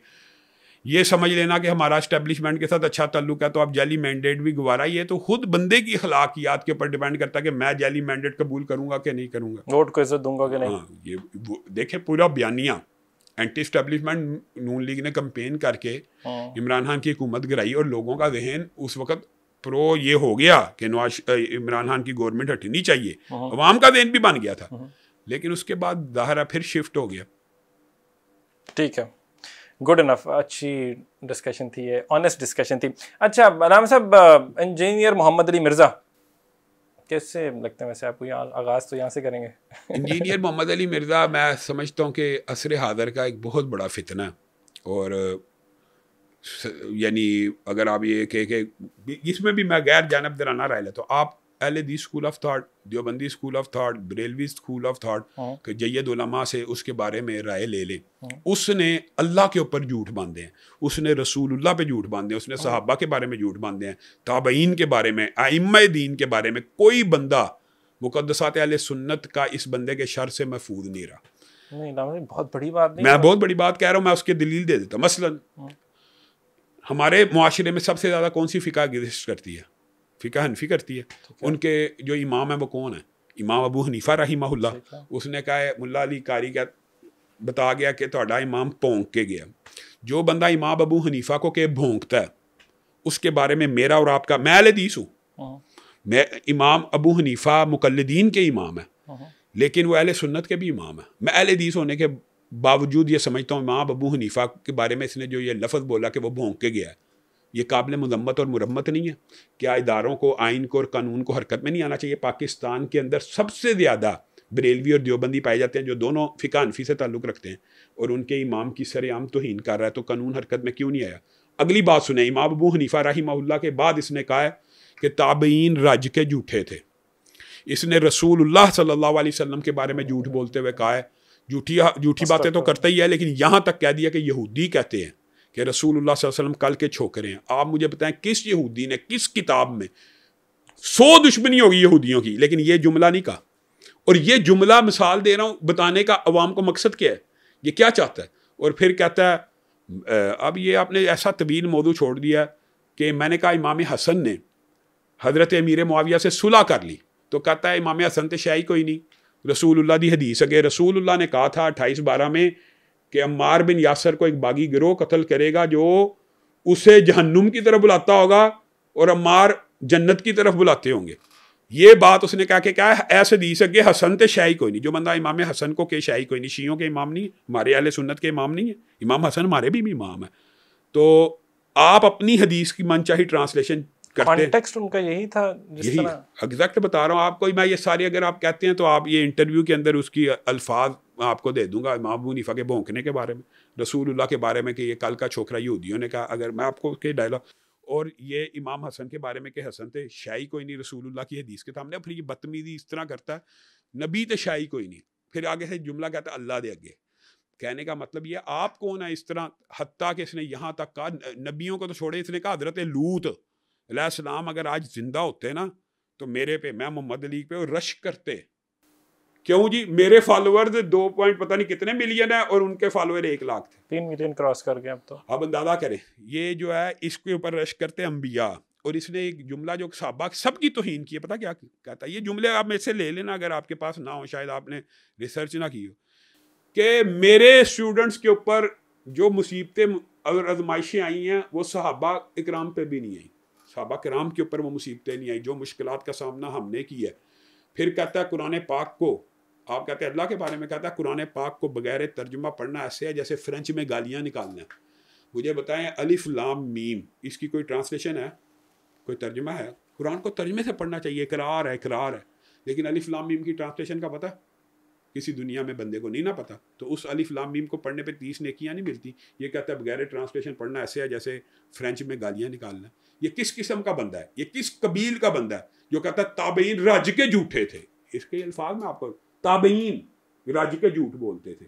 जो बंदा ये कहता है कि कादियानी उम्मत मोहम्मदिया में उठाए जाएंगे और सिरात जो है पुल सिरात के ऊपर जाके अलग अलग हो जाएंगे, और जो बंदा ये कहता है और बाद में यू टर्न भी मारता है। अच्छा, ये आपको पता नहीं है, पिछले दिनों इससे किसी ने ये पूछ लिया कि आपने इमाम अबू हनीफा को क्यों क्या भोंक रहे, कहते हैं मैंने बकवास का है, और हालांकि उसकी वीडियो में भोंकना ही है, लेकिन उसको याद नहीं, बकवास अच्छा लफ्ज़ है। और रसूलुल्लाह सल्लल्लाहु अलैहि वसल्लम के बारे में जब मैंने कहा, इसने कहा कि किसी यहूदी ने कहा हो, कहता वो जी छोकरा कौन सा कोई गाली है, मेरे मुंह से अगर निकल गया, अगर भाई निकल गया तो आप स्लिप ऑफ टंग कह दें, कुछ कह दें, माजरत हाँ कह दें। कहते हैं ये हमारे मुआशरे में मुस्तामिल है, यानी इस्तेमाल होता है, और ये कोई इतनी बड़ी कोई ये तौहीन वाली बात नहीं है। फिर इस बंदे को एक बंदे ने छोकरा कहा तो कहने लगा ये देखो जी मौलवी मुझे छोकरा कहते हैं, ये तो गाली है। खुद जो लफ्ज़ रसूलुल्लाह के बारे में बोल रहा है, कोई अफरात व तफरीद का यार शिकार है, कोई दिमागी मरद है। कभी कहता है कुरान पाक में, एक दिन कहता है कुरान पाक में शेर का जिक्र ही नहीं है, हाथी का जिक्र है, शेर का जिक्र ही। अब देखिए ये आलम है, इसको ये नहीं पता कि कुरान पाक में शेर का जिक्र है कि नहीं। जिस बंदे को ये ही नहीं पता वो कुरान पाक की तफसीर करता है। और ये जो 28/12 की हदीस है मुआशरे के अंदर, कहता है कि जाओ अहले हदीसों से जवाब लेके दो। और भाई आप जवाब सुने तो बात है ना। रसूलुल्लाह सल्लल्लाहु अलैहि वसल्लम ने इस हदीस में कहा अम्मार को एक बागी गिरोह कत्ल करेगा जो उसे जहन्नुम की तरफ बुलाता होगा और अम्मार उसे जन्नत की तरफ बुलाते होंगे। इस हदीस में कहाँ लिखा है कि वो गिरोह अमीर मुआविया का गिरोह है? ये सिर्फ इतनी हदीस है। इसका मतलब ये है कि जो अम्मार का कातल होगा वो बंदा जहन्नुम की तरफ बुलाने वाला होगा। वो गिरोह कौन सा था? वो खारजियों का गिरोह था। और ये कहता है कि जो गिरोह जहन्नुम की तरफ बुलाने वाला था वो माअज़ल्लाह अम्मी आयशा का था, तलहा जुबैर का था, हज़रत अमीर मुआविया का था। आपको पता है ये चारों सहाबा मुअय्यन जन्नती है। अम्मी आयशा रसूलुल्लाह की जन्नत में भी बीवी है, रसूलुल्लाह की हदीस है। तलहा जुबैर रसूलुल्लाह सल्लल्लाहु अलैहि वसल्लम के अशरा मुबशरा सहाबियों में शामिल हैं। हज़रत अमीर मुआविया को उम्मे हराम बिनते मिल्हान की हदीस में मुअय्यन जन्नती होने की बिशारत दी है कि वो पूरा लश्कर जन्नत में जाएगा जो बहरी जिहाद करेगा। तो वो जो हज़रत उम्मे हराम थी ना, उनको उनकी ज़िंदगी में शहीदा बाहर कहा जाता था, ज़िंदगी के अंदर, क्योंकि उन्होंने कहा था अल्लाह के रसूल दुआ करें मैं भी उस लश्कर में शामिल हो जाऊँ। तो रसूलुल्लाह ने कहा आप उन्हीं में से होंगे। उसके एडमिरल जो थे वो सैयदना अमीर मुआविया थे, अमीरुल बहर पहले, सैयदना अमीर मुआविया मुअय्यन जन्नती हैं। अब ये लोगों को ये मुगालता डालता है कि चूँकि सैयदना अमीर मुआविया के लश्कर का एक बंदा अबुल गादिया था, झूठ बोलता कि पहले कि वो सहाबी था, खारजी था, तो वो उसने जी सैयदना अम्मार को शहीद किया, इसलिए ये अम्मार का, आयशा का, तलहा जुबैर का लश्कर पूरा जहन्नुम की तरफ बुलाने वाला। और इसने जिसारत की है यहाँ तक, इस्माइल भाई काश आप मेरे से ये हवाले भी ले जाते, इसने ये तक कहा, इतना बड़ा झूठा है कि रसूलुल्लाह सल्लल्लाहु अलैहि वसल्लम से अली ने पूछा कि रसूलुल्लाह ने कहा एक दिन तेरी आयशा से झड़प हो जाएगी, तो अली ने कहा मैं तो उस दिन जालिम हूँगा। तो रसूलुल्लाह ने कहा बल्कि आयशा उस दिन जालिम होगी। ये बताइए कहाँ पे रसूलुल्लाह ने कहा, यानी अम्मी आयशा को जालिम भी कह चुका हुआ, अम्मी आयशा को जालिम कह चुका हुआ। इसका क्या नुक्ता नज़र है? अच्छा उस हदीस की तरफ आए। हज़रत अली के पास ना एक शख्स, आपको सही सनद से वाक़या बता रहा हूँ, हज़रत अली के पास एक शख्स आया और आके कहने लगा मुझे इनाम दीजिए। तूने क्या किया? मैंने सैयदना ज़ुबैर को कत्ल किया, सैयदना ज़ुबैर को। अच्छा कहाँ पे? वो गर्दन लेके सैयदना ज़ुबैर की थाल में हज़रत अली की बारगाह में आ गया। हज़रत अली का लश्करी था, हज़रत अली की लश्कर में था। ठीक है। तो हज़रत अली ने उसको कहा ज़ुबैर को कत्ल करने वाले, तू इनाम का मुझसे मुतालबा करता है, मैं तुझे इनाम देता हूँ, तुझे जहन्नुम की बुशारत हो, तुझे जहन्नुम की बुशारत हो, क्योंकि मैंने रसूलुल्लाह सल्लल्लाहु अलैहि वसल्लम से सुना था कि हर नबी का एक हवारी होता है और ज़ुबैर मेरा हवारी है। अब मुझे बताएं कि ज़ुबैर उनके मुखालिफ लश्कर में थे, हज़रत अली के बंदे ने उनको शहीद किया और हज़रत अली कह रहे हैं कि तुझे जहन्नुम की बुशारत हो। बात समझिए, ये खारजी थे सैयदना अली के लश्कर में भी, सैयदना मीर मुआविया की लश्कर में भी, जिन्होंने चुन चुन के सहाबा को शहीद किया था। ये इजमाई उम्मत है कि सहाबा के दौर में कोई सहाबी जहन्नुम की तरफ बुलाने वाला नहीं था। ये कहता है कि जहन्नुम की तरफ बुलाने वाला गिरोह सैयदना मीर मुआविया का था, अम्मी आयशा का था, तलहा दुबैल लोगों के अंदर वो बात कर रहा है जो आप हैरान रह जाए, इससे बड़ी सहाबा की क्या तौहीन हो यार। ये काम तो अहले तशय्युई नहीं कर सके, ये काम शिया नहीं कर सके, सच्चे दिल से बता रहा हूँ, ये जुर्रत उनमें भी पैदा नहीं। मैं उनके दौर में होता हज़रत अली के तो हज़रत मीर मुआविया के ऊपर तलवार तान लेता, ये कर लेता। यार ये कैसी अंदाज़े गुफ्तगू है, और ये किस ये मुक़द्दसात की तौहीन का नेक्स्ट लेवल है। मतलब ये इतनी बड़ी इसको मैं एलिगेशन का लफ्ज़ तो नहीं मैं यहाँ पे यूज़ करना चाहूँगा, मैं पर्चे हुए में इन वाक़े बिल्कुल पे हमले भी हुए, लेकिन मैं कह रहा हूँ पर्चे हुए में इन सारे वाक़यात देखें, 3-4 पर्चे तो यार यहाँ से ही हुए हैं, मैंने ही कटवाए हैं, लेकिन ये जो बाकी तौहीन है ये एक फहरिस्त तैयार हो रही है जिसके ऊपर पर्चे नहीं काटती हुकूमत। आप कहते हैं कि फ़िरका वरीयत, आपने पहला सवाल ये किया फ़िरका वरीयत इसलिए बढ़ती है, उसके खिलाफ पर्चे क्यों नहीं काटे जा रहे? सैयदना अबू हनीफा रहिमहुल्लाह को कहना भौंक रहा है, इसके ऊपर पर्चा नहीं होना चाहिए? बताएं, रसूलुल्लाह सल्लल्लाहु अलैहि वसल्लम के बारे में जो अल्फाज ऐसे ऐसे इस्तेमाल करता है उसके ऊपर पर्चा नहीं होना चाहिए? हज़रत हसन के बारे में जो इस्तेमाल किया है, चले एक होता है चलो यार किसी को कह दिया स्लिप ऑफ टंग, जो कहता है ताबीन राज के झूठे थे यार, पूरे ताबीन कोई कह रहा राज के झूठे थे। आपकी कभी अंजीरा मोहम्मद मिर्ज़ा से वैसे बातचीत हुई? बराह रास्त तो नहीं होती, लेकिन ये मुकालमा चलता रहता है कि जो वो गलतियां करता है। मसलन अमर बिन अलास के बारे में बदबख्त शख्स ने यह कहा कि अमर बिन अलास कम पान वाला बंदा ही, कम पान वाला की कम पान वाला बंदा ही जनाब उस चाहता ही कि सैयदना मीर मुआविया शहीद हो जाते मैं हुक्मरान बन जावां, ते उन्हें बुखारी शरीफ कहता, बुखारी शरीफ में लिखा कि सैयदना अमर बिन अलास ने ये कहा। वो कहाँ लिखा है यार? ये सब झूठ बोलता है, लोगों के सामने झूठ बोलता है, लोग उसकी बात के ऊपर अंधाधुंध जो उसके फॉलोअर्स हैं। अब तो है फॉलोइंग कैसे हो गई फिर? मतलब कि आपका ख्याल है वो फॉलोअर्स हैं असली? कुछ मिसाल दे रहा हूँ, आपने उसको सब्सक्राइब किया हुआ तो आप उसके स्टूडेंट हैं, मैंने सब्सक्राइब किया हुआ तो मैं उसका स्टूडेंट हूँ, वो समझता है ये सारे मेरे स्टूडेंट हैं। वो स्टूडेंट का भांडा तो आफ्ताब इकबाल ने और इमरान रियाद ने अच्छी तरह उसका क्लियर कर दिया। भाई किसी को सुनने से बंदा स्टूडेंट नहीं बन जाता। आप मुझे सुनते हैं तो स्टूडेंट ना भी हो, क्रिटिक्स भी होते हैं, लेकिन बड़े सगीर के अंदर। अच्छा दूसरी बात ये मुझे बताएं, किसी के फॉलोअर होंगे, फॉलोइंग का होना किसी के हक पे होने की दलील नहीं है। आपके ख्याल में फॉलोअरशिप जो होती है वो हक पे होने की दलील होती है? नहीं, ये कुरान की आयात से भी मुझसे। मैं एग्जांपल देता हूँ, मैंने अभी जब ये अली भाई के साथ शूट किया और हमारी, आप उससे पहले मेरे पास आते तो शायद मैं आपको ये सारी चीज़ें लिख देता, आप पूछते आपने ये कहा है कि नहीं। ठीक है, ये भी हो सकता था, लेकिन उसके अंदर एग्जांपल के तौर पे अगर कोई 2-2.5 हज़ार कमेंट आ रहे हैं तो उसमें से 1000-1500 कमेंट इमाम के आ रहे हैं, उसमें से लाखों मिलियंस लोग हैं जो कि मुझे क्रिटिसाइज कर रहे हैं कि मैं उनसे सवाल भी क्यों कर रहा हूँ। अच्छा अब अंदाजा करें तो ये फॉलोअरशिप जो होती है दीन एहसान जो बंदा भी लेके आता है, मिसाल दे रहा हूँ, आप मेरे से आके सवाल पूछेंगे यार जन्नत में जाने का रास्ता क्या है, मैं आपको कहूँगा यार 5 नमाज़ें पढ़नी पड़ेंगी, 30 रोज़े रखने पड़ेंगे, ये इस्लामी शरई अहकामात। जो बंदा कहेगा गांधी साहब और मिर्जा साहब की तरह यार मौसीकी भी सुन लो तो कोई हर्ज नहीं, मौसीकी सुनने में भी हर्ज है। अब आप समझ रहे हैं। अब आपको मैंने तो क्लिप उनके अभी बल्कि अहमद फजान की पॉडकास्ट में उनका पूरा सवाल है, उनके क्लिप बहुत ज्यादा चला, उसने एज इट इज सवाल किया जिसे मेरी आप समझिए। अब आप समझ नहीं, इसलिए फॉलोअरशिप होती है। जिस बंदे के मदहब और दीन में मौसीकी हलाल है तो उसके फॉलोअर ज्यादा। मैं कहूंगा, मैं मिसाल दे रहा हूँ, मेरे पास आए हैं, मैं कहूंगा मौसीकी हराम है, आप मुझसे दलील मांगेंगे, मैं आपको एक दलील देता हूँ। मिसाल दे रहा हूँ, आज के बाद एक दलील सिर्फ आप याद कर दें, हमेशा के लिए काफी है। रसूलुल्लाह सल्लल्लाहु अलैहि वसल्लम की बुखारी शरीफ की हदीस है कि अनकरीब अभी नहीं, अनकरीब मेरी उम्मत शराब को, रेशम को और मौसीकी को हलाल कर लेगी। ये बुखारी शरीफ की हदीस है। इस हदीस से मौसीकी हराम नहीं हुई। बात समझिए क्या? इसके अंदर मफहूम पुशीदा के हराम है तो हलाल करेगी, जो पहले हलाल है तो रसूलुल्लाह ने क्यों कहा? अब बात समझिए। इस्लाम में अब अगर मौसीकी हराम है तो एक बंदा कहेगा हलाल है, तो लोग जो मौसीकी सुनना चाहते हैं उसको फॉलो करेंगे। मैं कहूँगा यार इस्माइल भाई, जो हमारी बहनें, बेटियां, माएँ हैं, बीवियां हैं, उनको हमें पर्दा कराना पड़ेगा इस्लाम में चेहरे का, वो कहेगा यार कोई हर्ज नहीं, तो लोग उसको फॉलो करें। थोड़ी सी मेरा मतलब मैं पता है कि मैं फॉर समबडी लाइक मी या मेरे जैसे बहुत से नौजवान वो तो कंफ्यूजन में पड़ गए ना। मतलब एक तरफ आप हैं, मैं बताता हूँ, एक तरफ आप हैं, मैं कहता हूँ ये तो दलाइल की दुनिया, आपकी लेगेसी है, आपके खानदान की लेगेसी, आपकी शहादतें, आपकी कुर्बानियां। एक तरफ इंजीनियर मोहम्मद अली मिर्जा, जिसको मैं कह रहा हूँ कि बरे सगीर के अंदर, पाकिस्तान भी नहीं मैं कह रहा हूँ बरे सगीर में उनकी थोड़ी फॉलोइंग नहीं, अच्छे खासी लंबी बड़ी तादाद के अंदर मिलियंस ऑफ लोग हैं जो उनको सुनते हैं, इमाम मानते हैं। ये वो वाला इमाम नहीं, मतलब मुझे नहीं पता वो क्यों कहते हैं, अली भाई बेहतर बताएंगे, लेकिन उनकी इमाम है वो इंजीनियर मोहम्मद अली मिर्जा, EMAM। ठीक है, तो वो अब वो एक तरफ उनकी फॉलोइंग है और एक तरफ आप है। एक तरफ एक क्वेश्चन उठा लिया म्यूजिक वाली बात, यानी वो कह रहे हैं अलाउड है, आपने क्या बिल्कुल अलाउड नहीं है। मतलब एग्जाम्पल मैं क्या करूं बीच में, अगर मैं सुन रहा हूं, मैं आपको एक बात बताता हूं, बुनियादी सिर्फ एक पॉइंट है, हर एक भाई नहीं मैं बताता हूं, इसका बड़ा आसान हल है लोगों, ताकि लोग कंफ्यूज ना हो। मैं अपनी मिसाल देता हूँ, मेरी इस्लाम में कोई हैसियत नहीं, कुरान और हदीस की इस्लाम में हैसियत है। मैं को मौसीकी हराम है, कोई वैल्यू नहीं।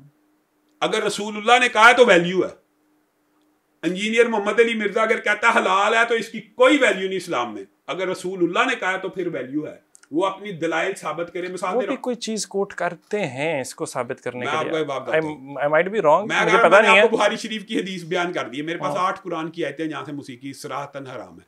लेकिन मैं चूंकि इनको जानता हूँ मुनकरीन हदीस को, इसलिए मैंने आपके सामने हदीस की वो किताब पेश की है और वो रवायत पेश की है जिसको वो इनकार नहीं कर सकते। बुखारी शरीफ की हदीसों का इनकार मुनकर हदीस भी नहीं करते अक्सर, समझ रहे हैं। तो मिर्जा जेलमी तो हदीस की किताबों में से हवाले देता है ना, तो इस हदीस का इनकार करके दिखा दे। ये सराहतन कह रही है कि अनकरीब मेरी उम्मत हलाल करेगी। अली भाई तक ये पॉडकास्ट मेरा ख्याल है पहुंच जाएगी, वो ये क्लिप देखेंगे भी जरूर। और मेरा ख्याल है अली भाई, if you can elaborate, clip का मेरे जवाब देते हैं निहायत बोगस किस्म का। आप लोग इकट्ठे क्यों नहीं वैसे बैठते? जस्ट बाय द वे इकट्ठे बैठ के बात तो करें। आप बिठा दें। मैं ऑन एयर कहना चाहूंगा अली भाई, मतलब इट्स अ रिक्वेस्ट कि आप लोग बैठे। तो अभी हम डिफरेंस, आप क्योंकि आई सी टॉलरेंस इन यू, आपने कहा, मैं कहता हूँ आप मेरे साथ बिठा दें। मैं टीवी प्रोग्रामों पे जाता हूँ, मेरे साथ शिया बरेलवी बैठते हैं, आप उनसे मेरे बारे में राय ले लें। मसाइल का इख्तिलाफ हो सकता है, मैं अपना ही मसला बयान करूंगा जो मैं समझता हूँ कुरान और हदीस में है। वो अपना हमारा आपस में रवैया कैसा होता है, मेल जोल कैसा है। शिया उलमा के साथ मेरी जो आज भी अंडरस्टैंडिंग है, या बरेलवी उलमा के साथ या देवबंदियों के साथ, सबके साथ मेरी दोस्ती है, मुझे कोई प्रॉब्लम नहीं। मैं तो चाहता हूँ इल्म आम हो। मिसाल दे रहा हूँ, मेरा मौक़िफ़ है कि चेहरे का पर्दा है, इनका मौक़िफ़ है ही नहीं, गांधी साहब और इनका कि है ही नहीं है, ये बातें बनी हुई है। आप कुरान और सुन्नत के दलाइल के ऊपर इस बात के ऊपर बात कर ले। मिसाल दे रहा हूँ, रसूलुल्लाह सल्लल्लाहु अलैहि वसल्लम ने कहा जो शख्स मंगनी करे, मुगीरा बिन शोबा का मरूफ वाक़या है, वो आपके जहन में भी आ जाएगा, है उसको छोड़े। रसूलुल्लाह ने कहा जिस बंदे ने मंगनी करनी है, जहाँ पे निकाह करना, उस औरत को एक नज़र देख ले। ये हदीस तो पूरी दुनिया को पता है, तो वो देखने का हुक्म, उसका चेहरा नंगा देखने का हुक्म है। आप बात समझे यार, कुरान पाक में आया वो औरतें जो हैज़ की उम्र ख़त्म हो जाए, 60-70 की हो जाए, हैदा ना बंद हो जाए और उनकी निकाह की रगबत भी खत्म हो जाए, वो अपने कपड़े उतार लें, वो कपड़े चेहरे के। बात तो ये है, ये तो दलाइल की दुनिया है। मौसीकी रसूलुल्लाह सल्लल्लाहु अलैहि वसल्लम ने कहा अनकरीब हलाल कर लेंगे, ये इसी तरह करेंगे ना, इन्हीं के बारे में है ना, ये मेरी उम्मत के लोग हलाल करेंगे। हराम है तो भाई हलाल करेंगे ना। अगर पहले ही हलाल थी तो आपने कौन सा कारनामा किया? आप तो रसूलुल्लाह की पेशीन गोई के एन मिसदाक है, 100% हराम है, और इसी तरह चेहरे का पर्दा 100% वाजिब है, फ़र्ज़ है। ये मसाइल तो मेरे ख्याल में बगैर लड़ाई झगड़े के सॉल्व होने वाले हैं, ये जो आप बात कर रहे हैं, लेकिन ये इन मसाइल से फ़रार हासिल करते हैं। ये जो बज़ाहिर कुरान और सुन्नत की दावत देते हैं, इसके बारे में कौल पेश करना शुरू करेगा, फ़लाँ अहले हदीस, मैं आपको जवाब भी बता दूँ, फ़लाँ अहले हदीस के नज़दीक जी चेहरे का पर्दा, मुसीकी बताएं किस अहले हदीस के नज़दीक जायज़ है, कि इब्ने हज़म ज़ाहरी ने कहा था, उनकी वजह से हम जायज़ समझ लें। अगर किसी ने कहा भी है, बात समझें, ये दलाइल नहीं होते, दलील कुरान होती है, दलील हदीस होती है। लाए रसूलुल्लाह ने मुसीकी की इजाज़त दी है, मुझे बताएं, मुझे और आप, मुझे क्या मसला? आप कुरान और सुन्नत से अगर मुसीकी को जायज़ साबित कर देंगे तो मैं खुश हूँगा, मुझे क्या मसला? उम्मत के लिए कोई राहें खुली हैं, लेट्स सपोज। लेकिन चूँकि दीन जो होता है वो असल में पाबंदियों का नाम होता है, और ये जो दीन आसान होता है ये हर किस्म की पाबंदी से इंसान को मावरा कर देता है। जैसा हमारे बड़े सगीर में दीन आया, नमाज़ा भी ना पढ़ो, बस लोगों को खाना खवाते रहो तो जन्नत चले जाओगे, ये दीन आसान है ना। तो दीन आसान लोगों को आसान लगता है। मेरा वही वाला पॉइंट मेरा ख्याल है, मैंने असल में एक्चुअल में डिबेट करनी थी जो अली भाई के पॉलिटिकल ओपिनियंस के ऊपर, वो बनती भी थी मेरी, बने वो भी कर ले, वो भी गलत है, उसका पॉलिटिकल ओपिनियन भी, वो जो बंदा बाइपोलर डिसऑर्डर का शिकार हो ना, उसका हर अल्लाह माफ करे, आपकी बहुत बड़ी पोजीशन है। मैं आपको यार मैं इसलिए कहता हूँ क्योंकि वो हमारे सहाबा के बारे में है, वो ताबीन के बारे में। Bipolar disorder engineer Mohammad Ali Mirza को करा दिया आपने। तो मैं कहता हूँ वो अगर आपको कहें साबित करें, आपको मैं आपको साबित कर दूंगा। वो कहता है कि पूरे कुरान में शेर का लफ्ज ही नहीं आया, और वो खुद कुरान की आयत का तर्जमा करता है कुरान के अंदर के शेर से बाहर। एक चीज और, आपके जो बड़े भाई हैं अलामा साहब, उनका मैं क्लिप सुन रहा था, वो तो ये भी कह रहे थे कि वो जो कुरान पढ़ते हैं वो भी ठीक नहीं है। अब मैं नॉट 100% गलत पढ़ता है, नॉट एन एक्सपर्ट, लेकिन ये चले मैं आपको एक बात बताता हूं, मैं आपको, अगर आप कहते हैं मैं आपको वो क्लिप भेज देता हूँ। मैंने वो क्लिप देखा, बिल्कुल देखा। नहीं, मैं क्लिप भेजता हूँ उसके कुरान गलत पढ़ने का। अच्छा, कुरान। अच्छा, मैं आपको एक बात बताऊँ, आपने ये बात की है तो आपके पॉडकास्ट में भी ये बात कह देते हैं। अबू याया नूरपुरी साहब मेरे भाई हैं छोटे, उन्होंने कहा कि मैं 10 लाख रुपया इनाम देता हूं मेरे सामने कुरान पाक को ऊपर से देख के एक सफ़ा पढ़ दे। क्यों नहीं लेता?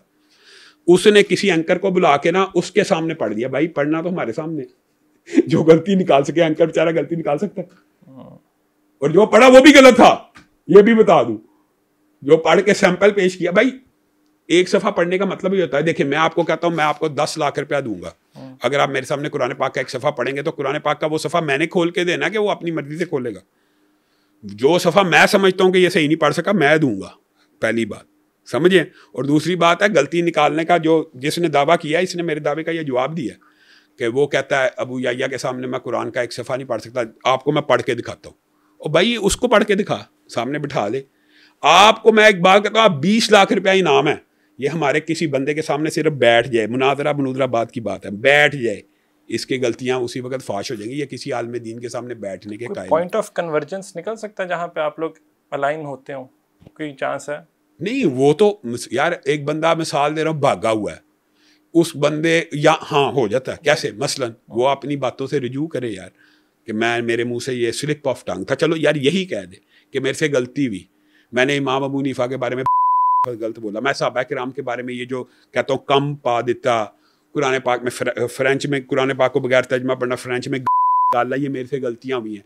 कादियानी जनाब रसूलुल्लाह की उम्मत में से नहीं उठेगी, ये मेरे से गलतियाँ हुई, यही माने हमारा कोई उसका जायदाद का झगड़ा, आज मान ले झगड़ा खत्म है, आज मान ले।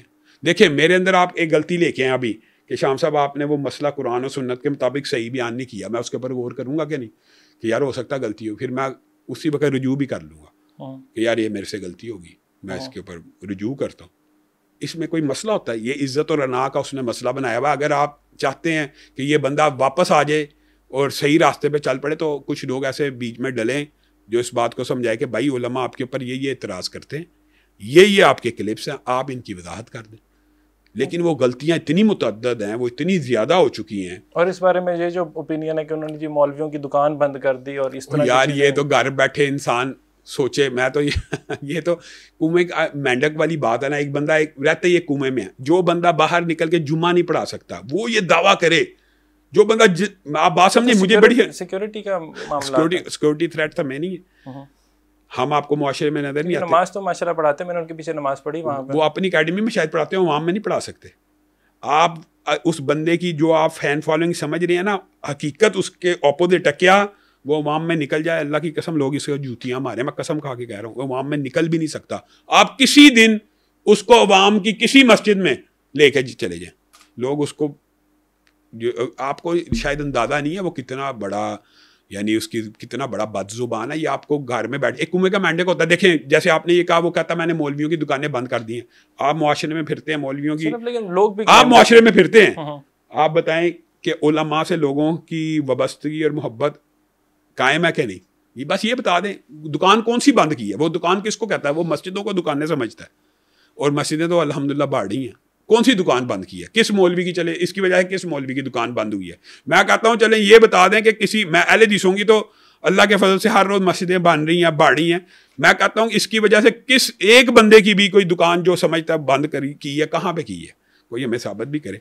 और आगे से ये जवाब देता है कि मेरे खिलाफ देवबंदी, अहले हदीस, बरेलवी सब हो गए, ये मेरे हक पे होने की दलील है। आप अंदाज़ा करें जिस बंदे की अकल ये हो कि इजमाए उम्मत मेरे खिलाफ हो गया, ये मेरे पे हक पे होने की दलील है। मिर्ज़ा गुलाम अहमद कादियानी यही कहा करता था कि मेरे हक पे होने की दलील ये है कि अहले हदीस, देवबंदी, बरेलवी मेरे खिलाफ हो गए। अल्लाह के बंदे, ये सारे उन्हीं के, इजमाए उम्मत उसी के खिलाफ होता है जो बंदा गलत हो, जो बंदा अल्फाज में यानी जिसको अदायगी का अंदाजा नहीं कि मैं क्या बोल रहा हूँ, किस शख्सियत के बारे में बोल रहा हूँ। एक दिन हत्ता कि मैं तो हैरान रह गया, हंसी भी आई और तरस भी आया। कहता अम्मी, माँ कहती है मैं दूध नहीं बख्शूंगी, और अम्मी तो शाही कोई नहीं, दूध नहीं बख्शूंगी, दूध तो तेरा, तुम आपस में इतना, अल्लाह माफ करे, रकीक ख्यालात है। कहता है तुसी आपस ही लगे सो तो दूध ते उथो आया, यानी ये इसकी मेंटालिटी है, ये आलम दीन है। यार आप उलमाए दीन को और एक इंजीनियर का जो फ़र्क है ना, उसको खुद एनालिसिस करें। ये तो हमारे मुआशरे का अलमिया कि हमारे मुआशरे में लोग इल्म और इल्म दीन एक इंजीनियर से सीख रहे हैं, ये तो उनके ऊपर काबिल शर्म। इसके ऊपर तो वो ये नहीं कहता कि हर इंसान मुसलमान जो है उसका काम है कि वो, हर मुसलमान का काम क्या है? रसूलुल्लाह ने क्या लगाया? हर मुसलमान का काम ये है कि जो हदीस उसको आगे पहुंचा दे।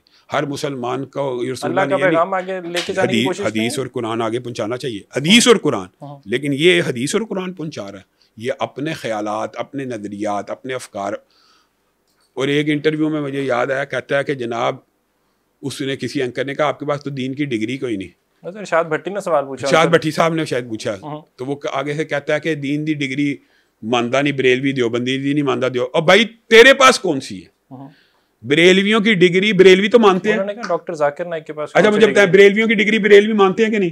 ठीक है, मानते हैं। देवबंदियों की डिग्री देवबंदी मानते हैं ना, अहले हदीसों की डिग्री अहले हदीस तो मानते हैं, चाहे आपस में। तेरे पास कौन सी डिग्री? डॉक्टर जाकिर नाइक की आप बात कर रहे हैं, उसको तकाबुल अदयान में ऑनररी एजाजी तौर पे PhD की डिग्री है उसके पास। इस बंदे को ये नहीं पता, तकाबुल अदयान के स्पेशलिस्ट है वो। हाँ, जो ये कहता है वो बात दुरुस्त है कि वो दीन के मुबादियात की डिग्री नहीं है उनके पास, यानी सरफ की, नहव की, समझ रहे हैं, ज़राबा ज़राबा ज़राबू ज़राबा ज़राबता ज़राबना, ये डिग्री नहीं है उनके पास। लेकिन तकाबुल अदयान एक दीन का शोबा है कि नहीं? उसके वो स्पेशलिस्ट है, और उसके पास उसकी PhD की डिग्री है। अब आप समझ रहे हैं, एक बंदे ने दीन का एक शोबा चुना, उसके अंदर जाकिर नाइक को हम स्पेशलिस्ट किसका समझते हैं? तकाबुल अदयान का समझते हैं कि या पूरे बाकी दीन का? कभी आपको डॉक्टर जाकिर नाइक ने दीगर मसाइल बयान करते हुए आपको नजर आए हैं? जब भी वो दीगर मसाइल बयान करते हैं उनसे गलती होती है, और फिर अहले हदीस उलमा को समझाते हैं कि आपका ये मैदान नहीं है, आप तकाबुल अदयान के स्पेशलिस्ट हैं। हम तो उनको भी यही कहते हैं।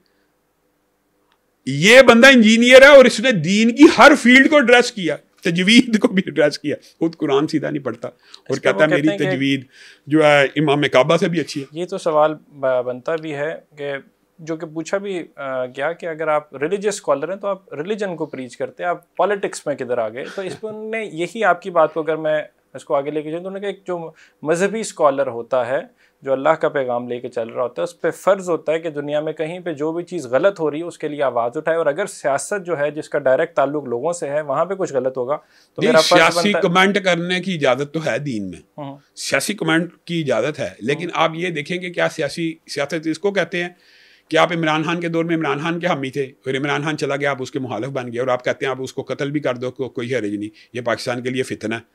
सियासत इस चीज़ वाला पॉइंट पे मैंने उनको रोका भी, ये सियासत ये है, ये सियासत फिर आप लोगों ने जज करना है कि ये इस बंदे का क्या कैलिबर है, कि ये किस के इशारों पे खेल रहा है। कि इमरान खान के दौर में उसको आपको क्या लगता है किसके इशारों पे खेल रहा है? मेरा तो जो नुक्ता नज़र है, मैं तो कई दफ़ा कह चुका हूँ। आपका जो 3 मिनट का साइलेंस था उसमें मेरा जवाब और मुझे प्रोमो का क्लिप मिल चुका। हाँ तो थैंक यू जी।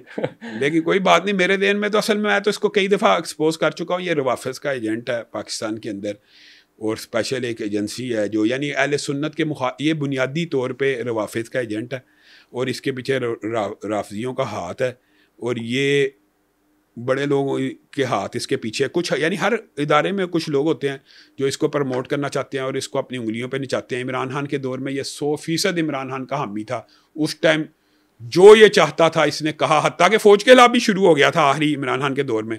तो जब इसके नट उन्होंने थोड़े कसे तो इसने पूरा यू टर्न मारा। जो बंदे की अवाम में फुटिंग ना हो तो उसका यू टर्न बहुत आसान होता है, और उसने किसी अवाम को जवाबदेह नहीं होना होता।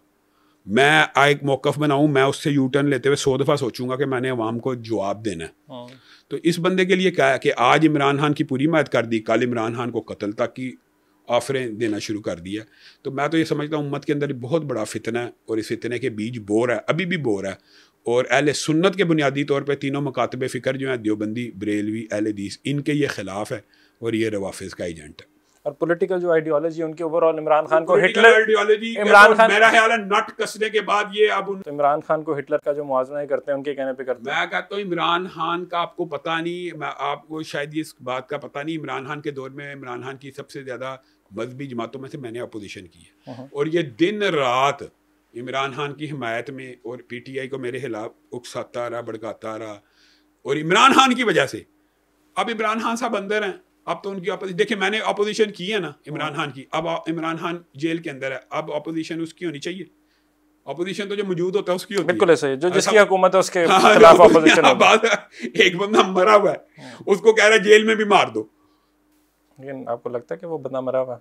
यार एक बंदा मरा हुआ से मुराद जेल में है बेचारा, तो उसको भी मरवाने की बातें कर रहा है। तो ये तो बेवकूफ है कि तू जब हिटलर से मुआवजा गलत था।